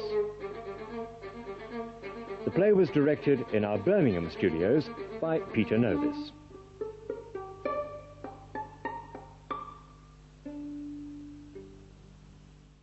Sherlock Holmes.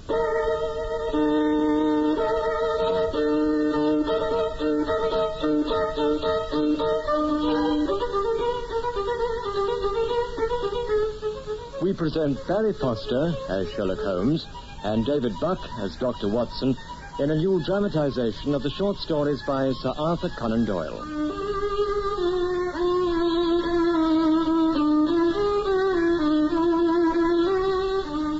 Charles Augustus Milverton, dramatized by Bill Morrison, with David March as Milverton.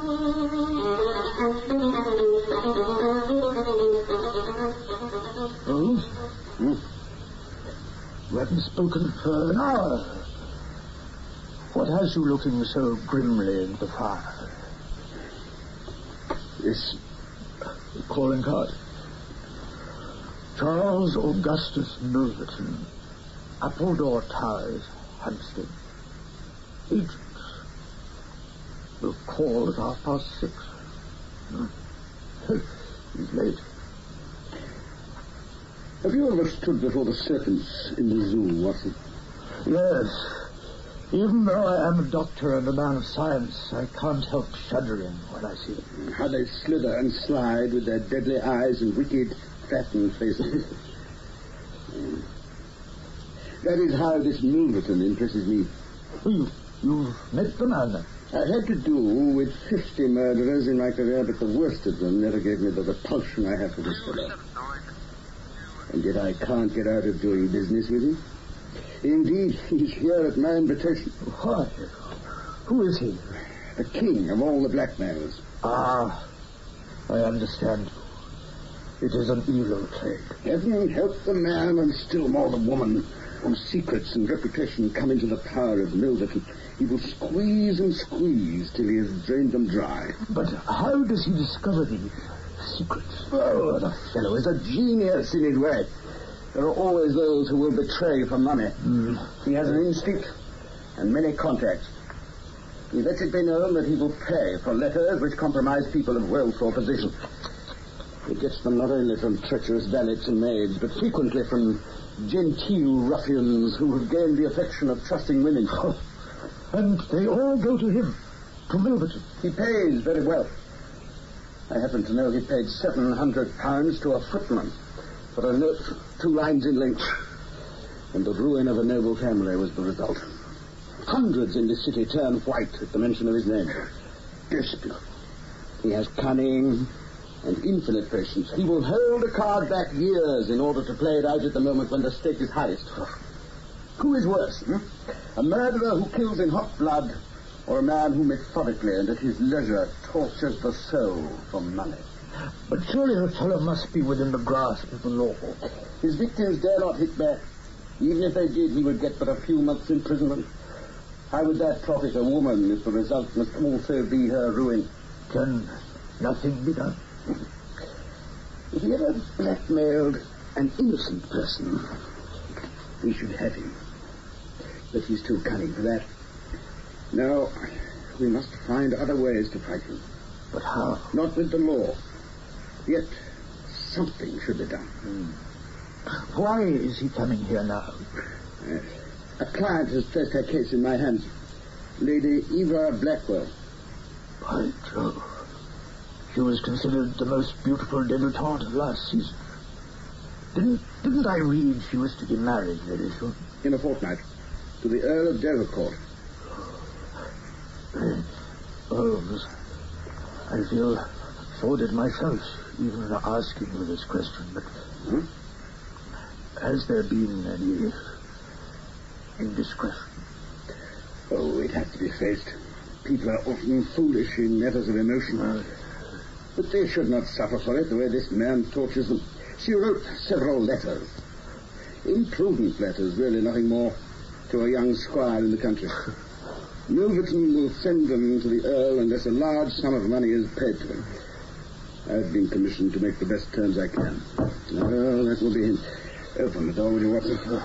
I asked for him to be sent up alone.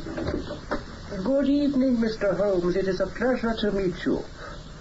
It is not a pleasure to me. As you wish. I came here to be pleasant. Who is this gentleman? Is he right? Is he discreet? Dr. Watson, my friend and partner. Very good, Mr. Holmes. You understand I only asked in your client's interest. This matter is very delicate. Close the door, Watson. State your business. I understand you are acting for Lady Eva. I hope she has instructed you to accept my terms. What are they? £7,000. And the alternative? It is painful for me even to discuss it. Then do. If the money is not paid on the 14th, there will be no marriage on the 18th. You take matters too much for granted. I know what is in the letters. I shall advise my client to tell her future husband the whole story and to trust to his generosity. Evidently, you do not know the Earl. What great harm is in the letters? They are sprightly, very sprightly. The lady is a charming correspondent, but the Earl does not care for style and sentiment. He cares for fidelity, now and in the future. Imagine how he would contemplate the future with a wife he could never be quite sure he could trust. But of course, if you think otherwise, I will let it rest at that, and we will put your opinion to the test. It is purely a matter of business. Damn scoundrel. I see you care for style and sentiment. They do not mix with business. Thank you, gentlemen. I will see that the Earl gets the letters, and now I will say good night. Wait a little. The lady must give him the letters. You must see that is impossible. We wish to make every effort to avoid scandal. I was sure you would see it in that light. Lady Eva is not a wealthy woman. £2,000 would be a drain on her resources. The sum you mentioned is beyond her. I know the lady's resources. £2,000 is the highest you can get. She is making a very fine match. A suitable time, don't you think, for her friends and relatives to make a special effort on her behalf? I am sure she will get very fine wedding presents of her own choosing. It's impossible. I cannot help thinking the lady is ill-advised. There is too great a disparity in the sums we have mentioned. Let me show you an envelope I have in my wallet. This contains a note that will be delivered tomorrow because the lady in question would not turn her diamonds into paste. Such a pity. And I find you a man of sense, gambling with your client's future and honor. You surprise me, Mr. Holmes. The money cannot be found. Surely it is better for you to take the substantial sum offered than nothing. Ruining her future gives you no profit. Oh, it does, indirectly. I have 8 or 10 similar cases maturing. The example of Lady Eva should make them all more open to reason. Blackguards. Watson, get behind him. Guard the door. I think the time has come to see the contents of that wallet. Take it from your pocket again. I came prepared. I expected something original from you, not this threat. But I brought the gun in case. And the law will support me. Besides, I'm not foolish enough to bring the letters here. Well, gentlemen, I have 1 or 2 other interviews, and it is a long drive up the hill to Hampstead. Tell your friend to put down that chair. Watson, do as he says. Oh, very well. Good night, gentlemen. A pleasure to do business with you. I could hardly restrain myself. He must be the most evil man in London. Holmes, we must do something. We shall. But we'll have to disguise our intentions.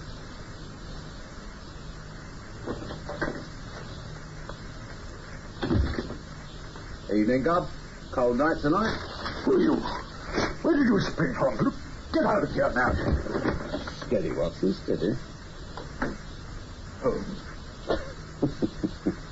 By Jove. You took me in completely. Is the beard all right? Yes, excellent. And the clothes. Well, where are you off to? Well, chap like me, Esker's the name, here I am. I've got a nice little plumber's business, worked hard, it's doing well. Chap like me, no sooner gets on his feet than he thinks about settling down. Watson, I'm going courting. Whoop. Oh, sorry. It's all right. I've seen you here before a few times, haven't I? I don't know. I haven't seen you. Oh, I come in now and again. Always noticed you. You don't mind me talking to you, do you? No. Well, my name's Harry Escott. What's yours? Agatha. Oh, lovely name, that is. Yeah. I always noticed you. I thought to myself, I wonder what her name is. Prudence, I thought. She looks like a Prudence. No. Oh, you mean you're not Prudent? Of course I am. Still, I prefer Agatha. Suits you. Thanks. It's got a bit of life about it. Can I buy you a drink? I don't mind. Whatever you fancy. I'll have a port. All right. Excuse me, mate. A pint of beer and a port for the lady. You on your night off? Yeah. What do you do then? Oh, no. Let me guess. You, here, let me see your hand. Here, come on, that's all right. I won't hurt you. Lovely hand. You work in one of them big houses. I'm a housemaid. Yeah. But you look after yourself. Good place, is it? It's all right. It's not hard. There's just him. No wife or children. Makes life a lot easier. Oh, working for a bachelor. It's not what you think. I'm not like that anyway. Oh. Nor's he. He's old. Oh. Well, middle-aged. He's a gentleman, is Mr. Milverton. Milverton? What does he do? I don't know exactly. Oh, here's Alex. Yeah, thanks, mate. Well, here's to us meeting, eh? What else? Made my nut. What do you say he does? He works a lot at home. In his study. He has a secretary and all. Oh, must be a good business. What do you do? Well, like him, I've got my own business. I'm a plumber, all on my own. What? Nobody helping you? No. No wife? Nothing? No, never had time. Been too busy getting on my feet. Of course, now... Well, drink up. I'll buy you another if you like. I don't mind. Harry? Call me Harry.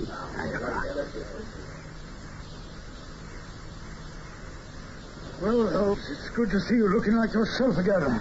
Hey, what have you been up to these last few days? Would you call me the marrying kind? No. Well, I have become engaged, more or less. Well, congratulations. Who is the lady? A housemaid. Holmes, you go too far. Milverton's housemaid. Milverton? I have all the information I need. To do what? I know Milverton's house like the palm of my hand. But the girl... Oh, it was the only way. Come to help. We are playing for very high stakes. However, although she hasn't told me, I happen to know I have a rival, and no doubt he will console her for the disappearance of Harry Escott. Listen to the storm. Yes, it's a bad night. On the contrary, it is perfect. Why? I need to burgle Milverton's house tonight. Oh, have you considered the consequences? I have. If you are caught, it means the ruin of your career. If I don't try, it means the ruin of many others. But have you thought you could end up at the mercy of this Milverton? Yes, it's a chance worth taking. But the means are criminal. Technically, but I think morally justifiable. You were prepared to help me take his wallet? Is that different from his house? Well, no. I feel about him as you do, and as you say, the law is helpless. I suppose it is morally justifiable if we take only those articles which, after all, he is using for an illegal purpose. Those are all we want. A lady needs our help. Then we must take the risk. There is no other possible way to get the letters. The lady has no money. Tomorrow is the last day of grace. It's more like a sporting duel, really. Yes, he got the best of me on our first encounter. We can't give up now, can we? When do we start? Oh, you are not coming. Oh. Think of your own reputation. You can't come. Then you are not going. How do you propose to stop me? Holmes, I give you my word of honor, and I never broke it in my life, that I will go straight to a police station and give you away. That is, unless you let me share this adventure with you. You can't help me. How do you know? Can't tell what might happen. My friend, we've shared the same rooms for some years. I think if it comes to it, we ought to end by sharing the same cell. What do you say? I believe you would go to the police. Oh, very well. You know, Watson, I've always had an idea that I would have made a highly efficient criminal. This is the chance of a lifetime in that direction. How do we proceed? Now, this is an up-to-date burgling kit. Nickel-plated jimmy, a diamond-tipped glass cutter, and adaptable keys. Every modern improvement the march of civilization demands. Oh, and a dark lantern. Do you have rubber-soled shoes? Yeah, I do. And a mask? I've got some black silk that will make a couple of masks. You know, I'm beginning to feel excited by the adventure. It is now 9:30. At 11 o'clock, we shall take the cab as far as Church Row in dress clothes to look as if we are two theatre girls homeward bound. It's a quarter of an hour's walk from there to Appledore Towers. Milverton is a heavy sleeper and retires punctually at 10:30.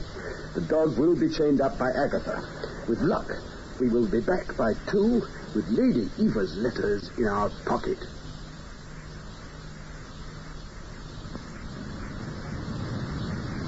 This is the house. The gate's open. Yes, good girl, Agatha.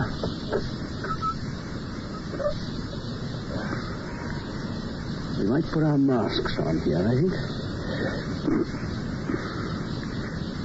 Now, you see, there's not a glimmer of light at any window. He's in bed. Come to the right, by the bushes.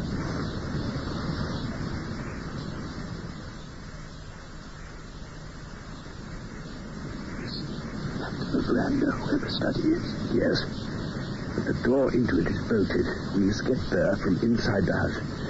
There's a greenhouse that opens onto the drawing room.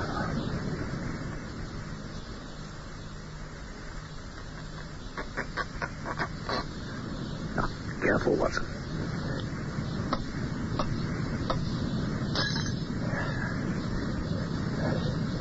Can you reach the catch? Yes. Put out the dark lantern. Now, follow me, because I can see in the dark much better than you, and I know the layout of the place. Ready? Yes. Holmes, you realized now stepped beyond the law, but not beyond justice. Follow me closely.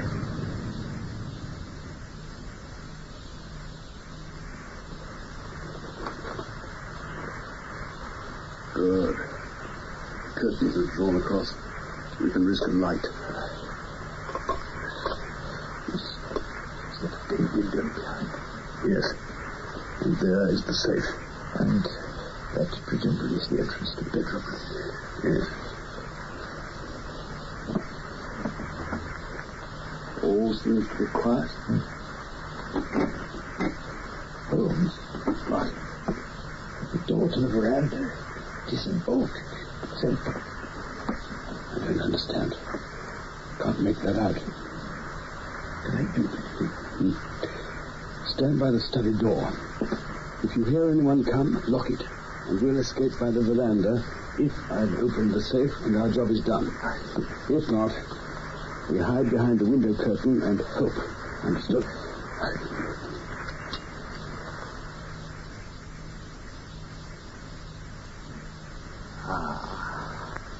Watson, take the tools. And let's see if we can find the letters in here. Yes. What was that? I heard nothing. Quick, behind the curtains.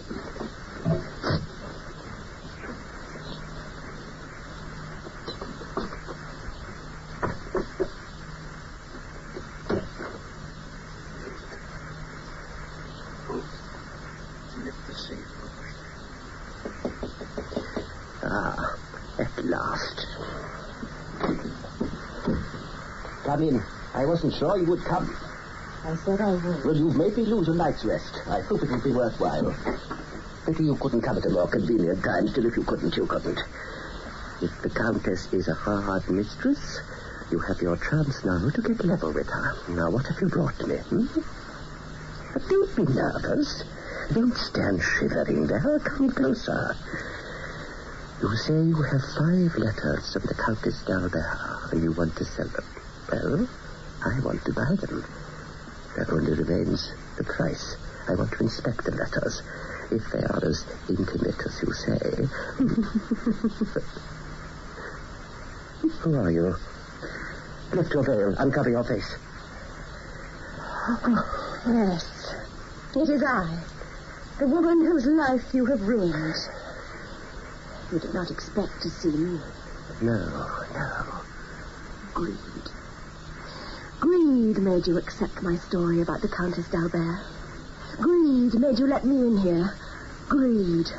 Your greed ruined me. You ruined yourself. You drove me to that extremity. I wouldn't hurt anyone. But business is business. I put the price well within your means, and you would not pay. So you sent my letters to my husband. And if I had really brought letters from the Countess d'Albert, you would have done the same to her. And to as many others who have been weak and foolish as you can. You destroyed my husband far more than you destroyed me. I came here and begged you for mercy. It was a waste of time. Except for one thing. It was that night which taught me how I could meet you face to face and alone. But we are not alone. I only have to raise my voice if the servants will come. You are distracted. Leave now, and I will never do anything about it. It's too late. But you will ruin no more lives as you ruined mine. You will wring no more hearts as you wrung mine. I will free the world of a poisonous thing.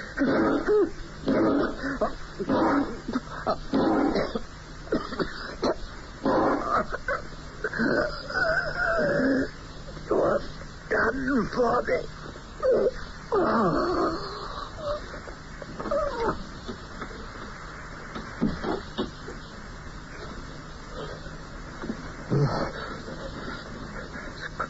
Quite dead, Holmes. Watson, lock the door to the rest of the house. The servants will be here. What are you doing? We came only for our own letters, but we can't leave the legacy of the man's evil life to anyone. Help me burn them all. Hey! What's happening? You inside there! Open the door! I'll find Miranda.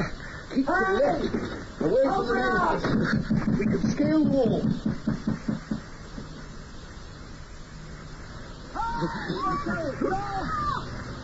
There's behind us. Yes. Right. Up you come, Watson. Then we'll run, man. Come on, man. Come on. Almost there. Oh, no.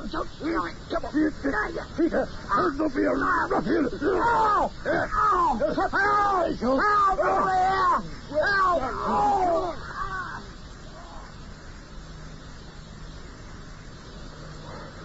Well, this is a close one. You're not in training, Watson. You must have done 2 miles in the dark on the heath. Oh. Are we safe now? I think so. No one could have seen our faces. Did she get away? I'm sure she did. There's nothing we could have done. Holmes, who was she? I do not know.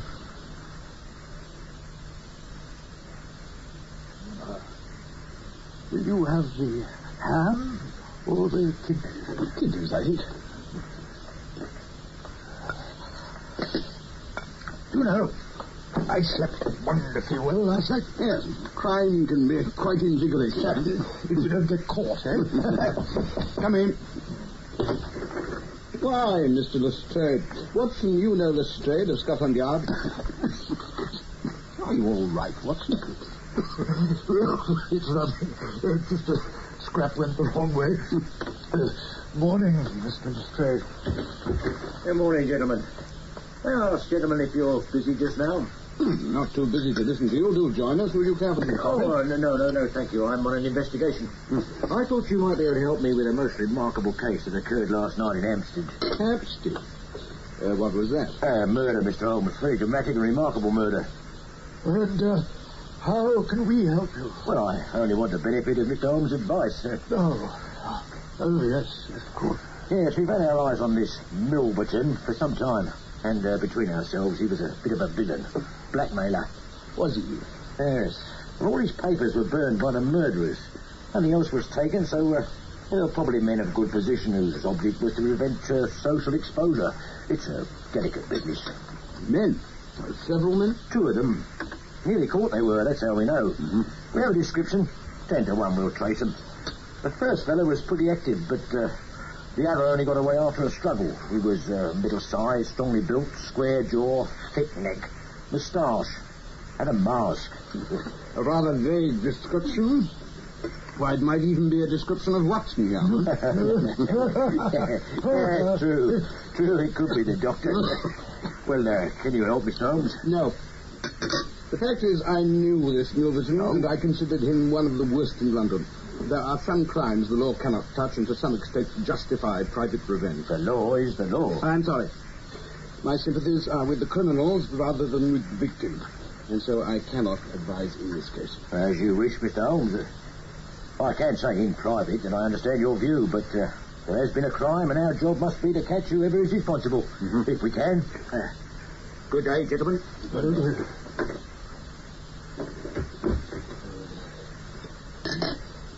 Quite put me off my breakfast. I was enjoying it, too. I'm afraid I'm not cut out for a life of crime, Holmes. No, all right. He won't find her, will he? He's not looking for a lady. No. No, he's looking for us. Still, with that description, not very flattering, eh? Who was she, do you suppose? It is no business of ours. Now, Charles Augustus Milverton is dead.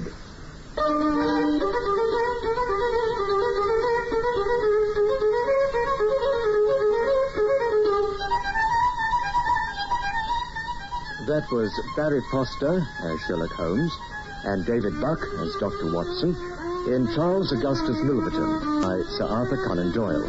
Dramatized for radio by Bill Morrison. Charles Augustus Milverton was played by David March, Agatha by Janice Winters, The Lady, Patricia Gallimore, and Lestrade by John Hollis. The play was directed in our Birmingham studios by Peter Nobis.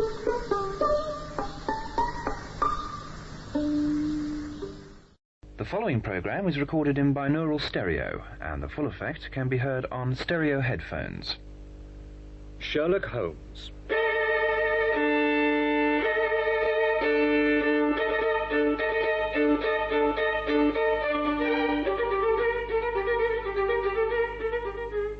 We present Barry Foster as Sherlock Holmes and David Buck as Dr. Watson in a new dramatization of the short stories by Sir Arthur Conan Doyle.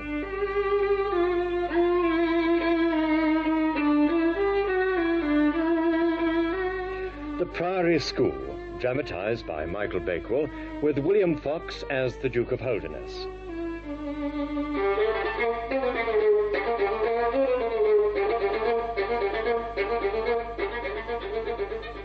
Dr. Thornycroft Huxtable, M.A., Ph.D. Name means nothing to me, not a friend of yours, Watson, I fancy. Never heard of him. Well, let us have the fellow in. Won't you step inside, Doctor? Mr. Holmes,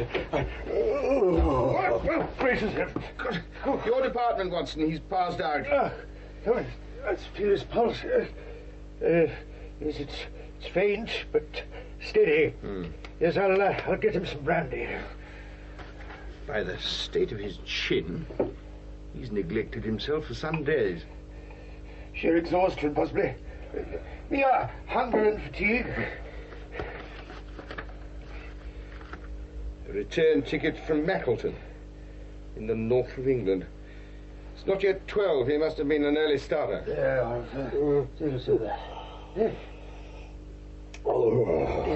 he's coming to. Oh, forgive me. So stupid. I've been a little overwrought. Here, now, let me help you up. Now, sit down. Thank you, Mr. Holmes. If I might have a glass of milk and a biscuit, I have no doubt that I should be better. Yes, of course. I came personally, since I feared that no telegram would convince you of the absolute urgency of the case. Yes, when you are quite restored. Oh, but Mr. Holmes, you must come to Mackleton by the next train. Dr. Huxtable, I am very busy at present. The Abergavenny murder is coming up for trial. Only a very important issue could call me from London. Important? Have you heard nothing of the abduction of the only son of the Duke of Holderness? The former cabinet minister. One of the greatest men in England. The greatest. And perhaps the wealthiest, Mr. Holmes. His Grace has already intimated that a cheque for £5,000 would be handed over to the person who can tell him where his son is, and another 1,000 to him who can name the man or men who have taken him. This is a princely offer. Watson, I think that we shall accompany Dr. Huxtable back to the north of England. Oh, Mr. Holmes. And now, sir, when you have consumed that milk, you will kindly tell me what has happened here. Yes. Gentlemen, I am the founder and principal of the Priory School. Huxtable's sidelights on Horace may possibly recall my name to your memories. It is the best and most select preparatory school in England. But I felt that it had reached its zenith when, a few weeks ago, Mr. James Wilder, the Duke's secretary, intimated that Lord Saltire, the only son and heir to the Duke, was to be committed to my charge. Of course, yes. I trust that I am not indiscreet in telling you that the boy was not entirely happy at home. It is an open secret that the Duke and Duchess have separated by mutual consent, and that she is now living in the south of France. The Duke felt that Lord Saltire might be happier in your establishment. Yes. Within 2 weeks, he was perfectly at home with us. He was last seen on the night of the 13th of May. 3 days ago? Why, you have been very remiss in not coming to see me sooner. I am not entirely to blame, Mr. Holmes. His Grace was extremely anxious to avoid public scandal. Indeed. Well, let us concentrate on the facts of the boy's disappearance. Yes.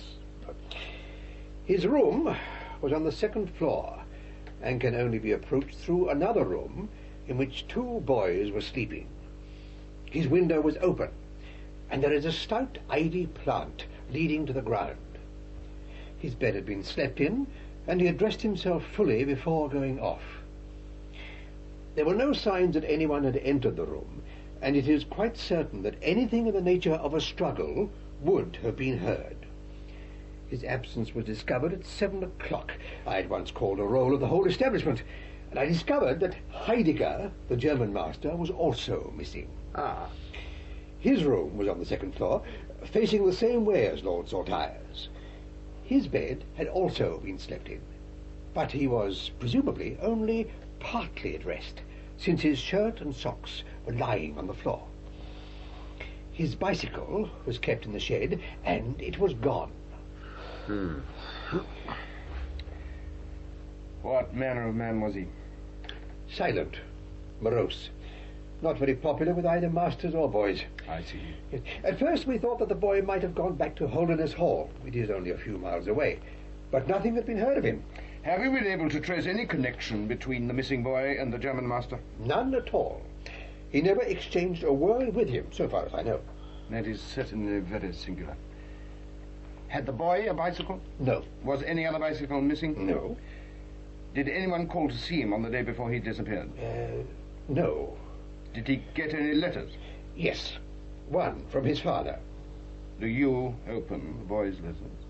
No. The coat of arms was on the envelope, and it was addressed in the Duke's peculiar stiff hand. Did the boy ever receive letters from France, from his mother? No, never.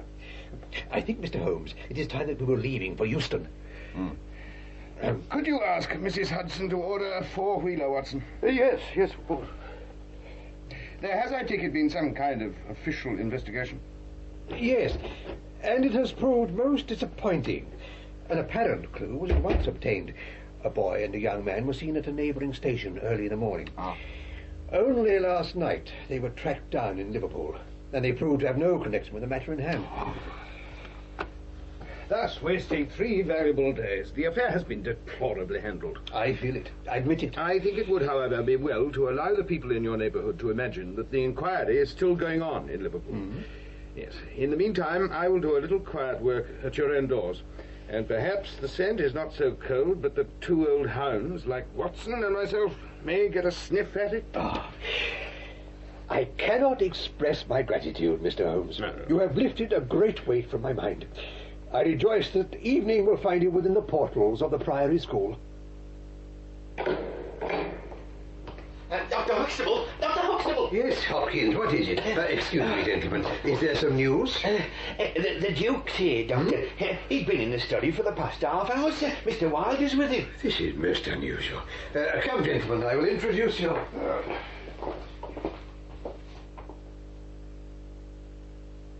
I called this morning, Dr. Huxtable, too late to prevent you from starting for London. I learned that your object was to invite Mr. Sherlock Holmes to undertake the conduct of this case. His Grace is surprised, Dr. Huxtable, that you should have taken such a step without consulting him. But Mr. Wilder, surely... You're well aware that His Grace is particularly anxious to avoid all public scandal. The matter can be easily remedied. Mr. Holmes can return to London by the morning train. Hardly that, Doctor, hardly that. This northern air is invigorating and pleasant, so I propose to spend a few days upon your moors. Whether I have the shelter of your roof or the village inn is, of course, a question for you to decide. Since you have already taken Mr. Holmes into your confidence, Dr. Huxtable, it would be absurd. We should not avail ourselves of his services. Far from going to the inn, Mr. Holmes, I should be pleased if you and your friend come and stay with me at Holderness Hall.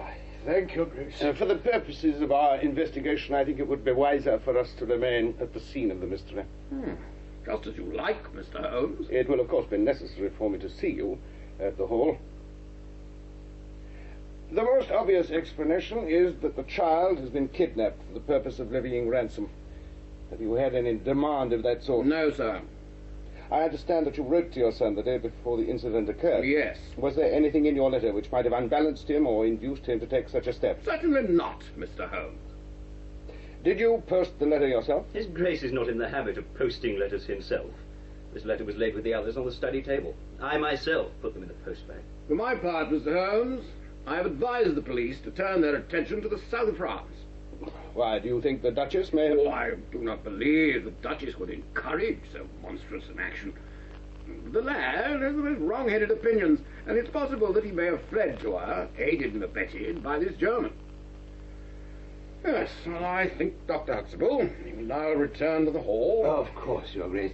Mr. Holmes, Dr. Watson, I will ring for Hopkins to show you to your room. And that would be most kind. An early night, I think, Dr. Huxtable. We have an energetic day before us. Now, Watson, let us apply a little method to the problem. We know, from the evidence of the local policeman and that of the landlady of the Red Lion, that the fugitives did not take the high road. I think our best bet would be Gill Moor. Now, take a look at the map, Watson. Moor extends northward for 10 miles behind the school. There's Holderness Hall, you see. On the far side, I'm convinced that is the way they took.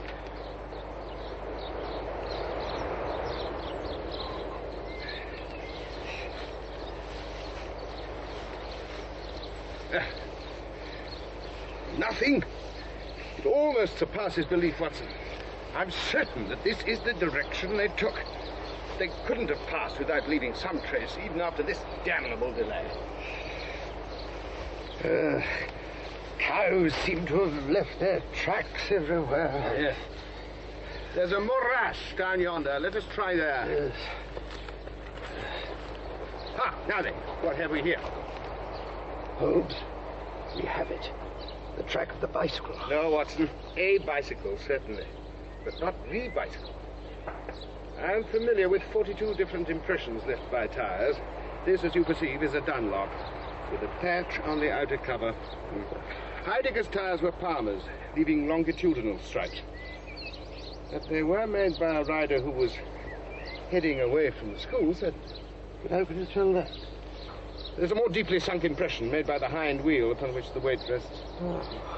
It may or may not be connected with our inquiry. Now let us head on to the morass. I'm convinced we shall find something there.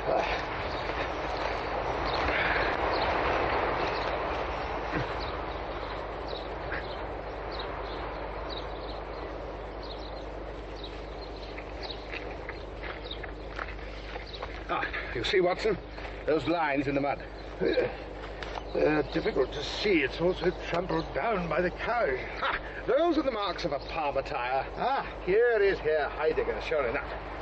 My reasoning seems to have been pretty sound, eh, Watson? Yes, I congratulate you. Now, let us follow the trail. I fear it will not lead very far. Oh, keep clear of the track, Watson. How do you see the way he's forcing the pace? The impression of the front tire's as deep as the rear one. He's leaning forward on the handlebars.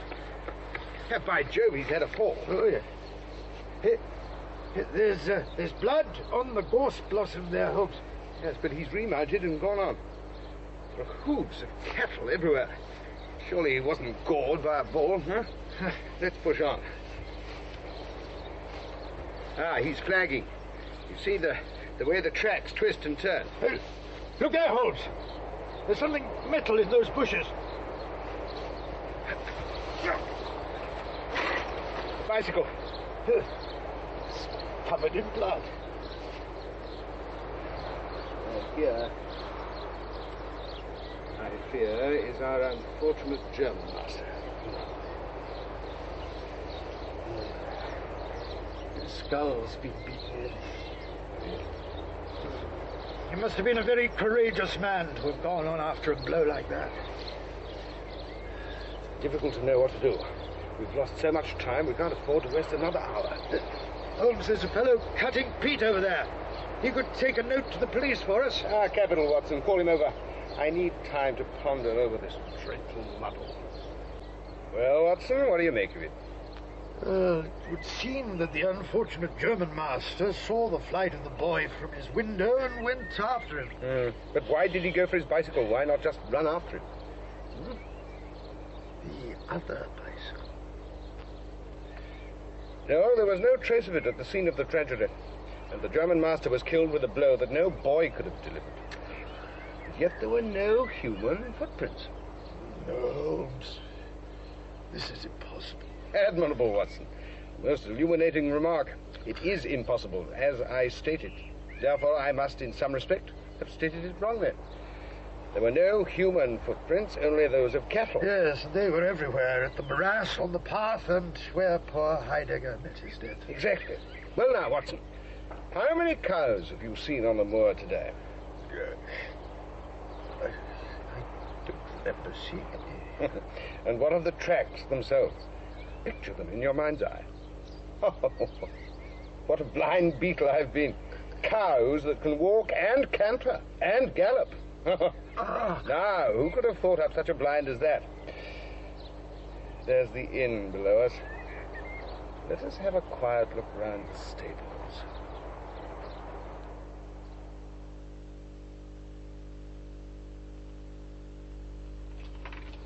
The Fighting Cock. Squalid enough looking place. Seems quiet. Has its own smithy as well as stables. Let us just slip inside. Come on, boy.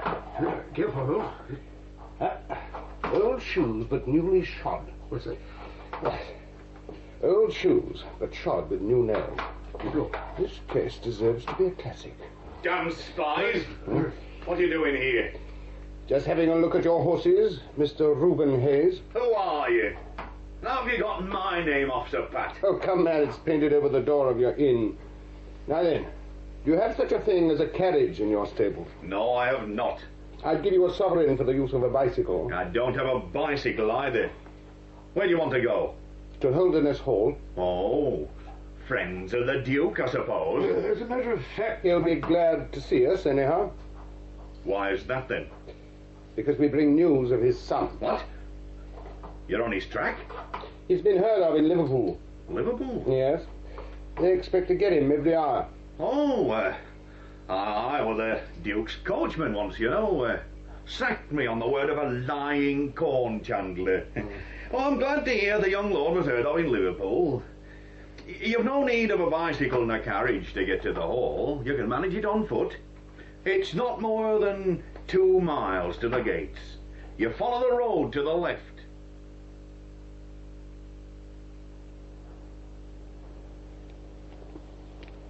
We were warm, as the children say at that inn. I seem to grow colder at every step I take away from it. No, I can't possibly leave it. I am convinced that this Reuben Hayes knows all about it. More self-evident villain I never saw. I think we might take another look at the Fighting Cock, but in a less obtrusive way. Let's turn off the road, Watson, and make our way back over the moor. Look, someone's in a hurry. Hmm? He's riding as if his life depended on it. Get down, Watson. It's Wilder, the Duke's secretary. He looks scared out of his wits. He's making for the Fighting Cock. Let's follow. It's getting dark. We'll not be seen.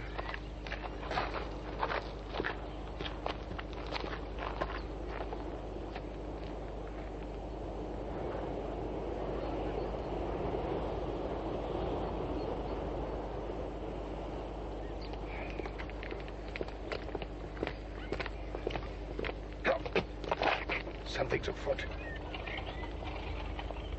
He's in a great hurry. It looks like a flight. Single man and a dog cart, as far as I could see. But not James Wilder. He's waiting at the door. Someone else is coming. They're going in. There's a light on the first floor. Seems to be a curious class of custom that's done at the Fighting Cock. Come, Watson. We must really take a risk and try to investigate this a little more closely.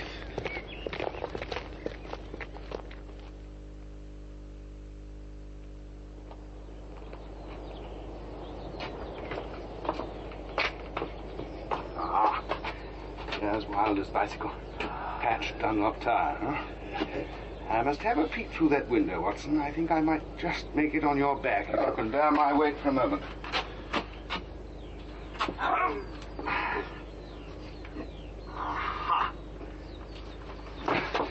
Come along, my friend.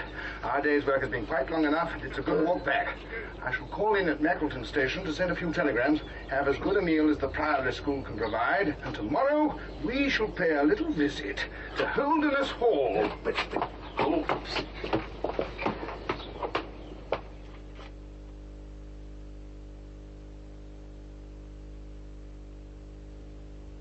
No, Mr. Holmes. It's impossible. His Grace is far from well. I must see the Duke, Mr. Wilder. But he is in his room. Then I must go to his room. I believe he is in his bed. I will see him there. Very well, Mr. Holmes. I will tell him you are here.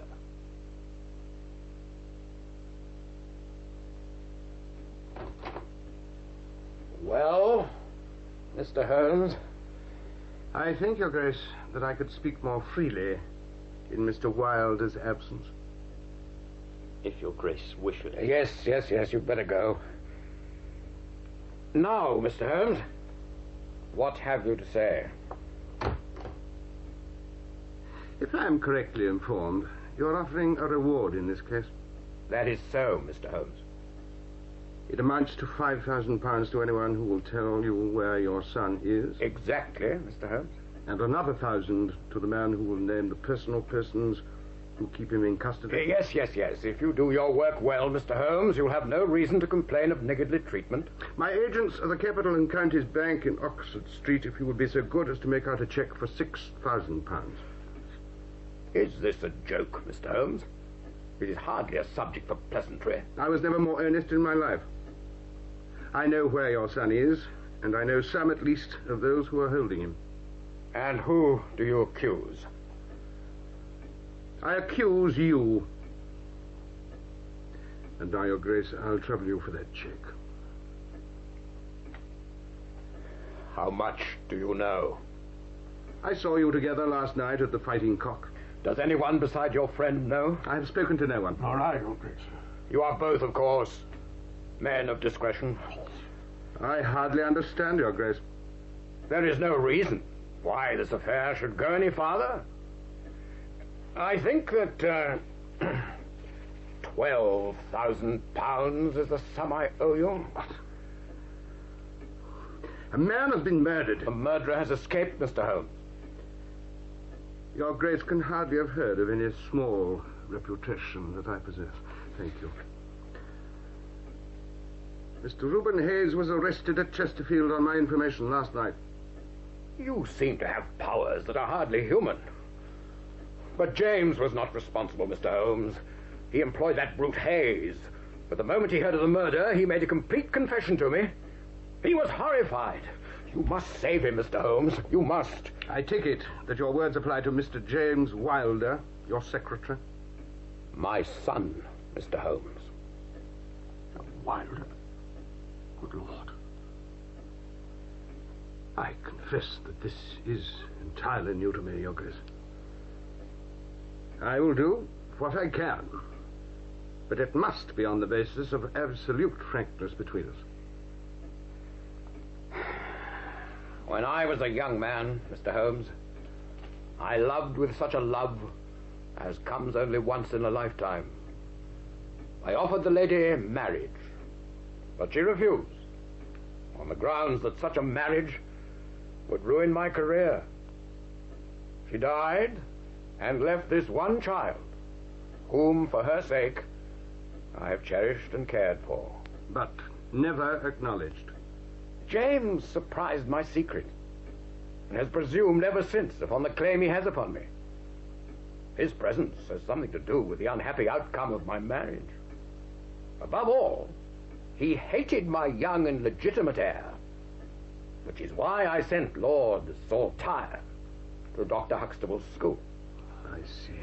James availed himself of the services of this fellow Hayes in his plan to kidnap Arthur. He inserted a note into a letter I'd written, asking the boy to meet him in the wood behind the school. He bicycled over that evening and told Arthur that his mother longed to see him, and that if Arthur were to come to the wood at midnight, he would find a man with horses who would take him onto the moor where his mother was awaiting him. Arthur came to the appointment, where he was met by Hayes. And the German master followed them and was beaten to death by Hayes. James had hoped to force me to break the entail. He would restore Arthur only if I would make it possible for the estate to be left to him by will. When he heard of the murder, he begged me to keep silence for 3 days to give his wretched accomplice a chance to escape. I yielded, as I have always yielded. And left your son in that stinking den for 3 days. To humor your guilty elder son, you've exposed your younger son to unnecessary danger. You've condoned a felony and aided the escape of a murderer. I will help you, but on one condition only. That you carry out, without question, whatever I tell you. I await your command, Mr. Holmes. You must send immediately to the Fighting Cock and bring Lord Saltire home. I will do so instantly. And Mr. James Wilder must leave your household. It is already settled that he shall leave me forever and go to seek his fortune in Australia. In that case, Your Grace, I would suggest that you make such amends as you can to your Duchess, and that you try to resume those relations which were so unhappily disturbed by Mr. Wilder's presence. That also I have arranged. I wrote to the Duchess this morning. As to Hayes, I say nothing. The gallows awaits him, and I would do nothing to save him from it. I have no doubt that Your Grace could make him understand that it is in his interest to keep silent. I will do what I can. There is one other point on which I desire some light. This fellow Hayes had shod his horses with shoes which counterfeited the tracks of cows. Now, was it from Mr. Wilder that he learned so extraordinary a device? I can indeed shed some light on the matter, Mr. Holmes. Would you be so good as to follow me? This room, as you can see, has been fitted up as a sort of ancestral museum. And in this case, you will find the answer to your question. This inscription was written by James himself. These shoes were dug up in the moat of Holderness Hall. They are for the use of horses, but they are shaped below with a cloven foot of iron so as to throw pursuers off the track. They are supposed to have belonged to some of the marauding barons of Holderness in the Middle Ages. And there is still a thin film of mud along the side of the shoe. Thank you, Your Grace. It is the second most interesting object that I've seen in the north. And the first? Oh, your check. I'm a poor man.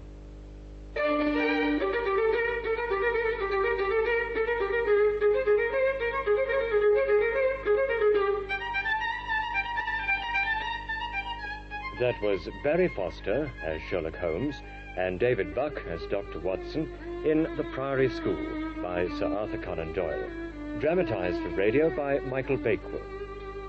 The Duke of Holderness was played by William Fox, James Wilder by Peter O'Dwyer, Dr. Huxtable, Alan Dudley, and Reuben Hayes by Ralph Lawton. The play was directed in our Birmingham studios by Peter Novis.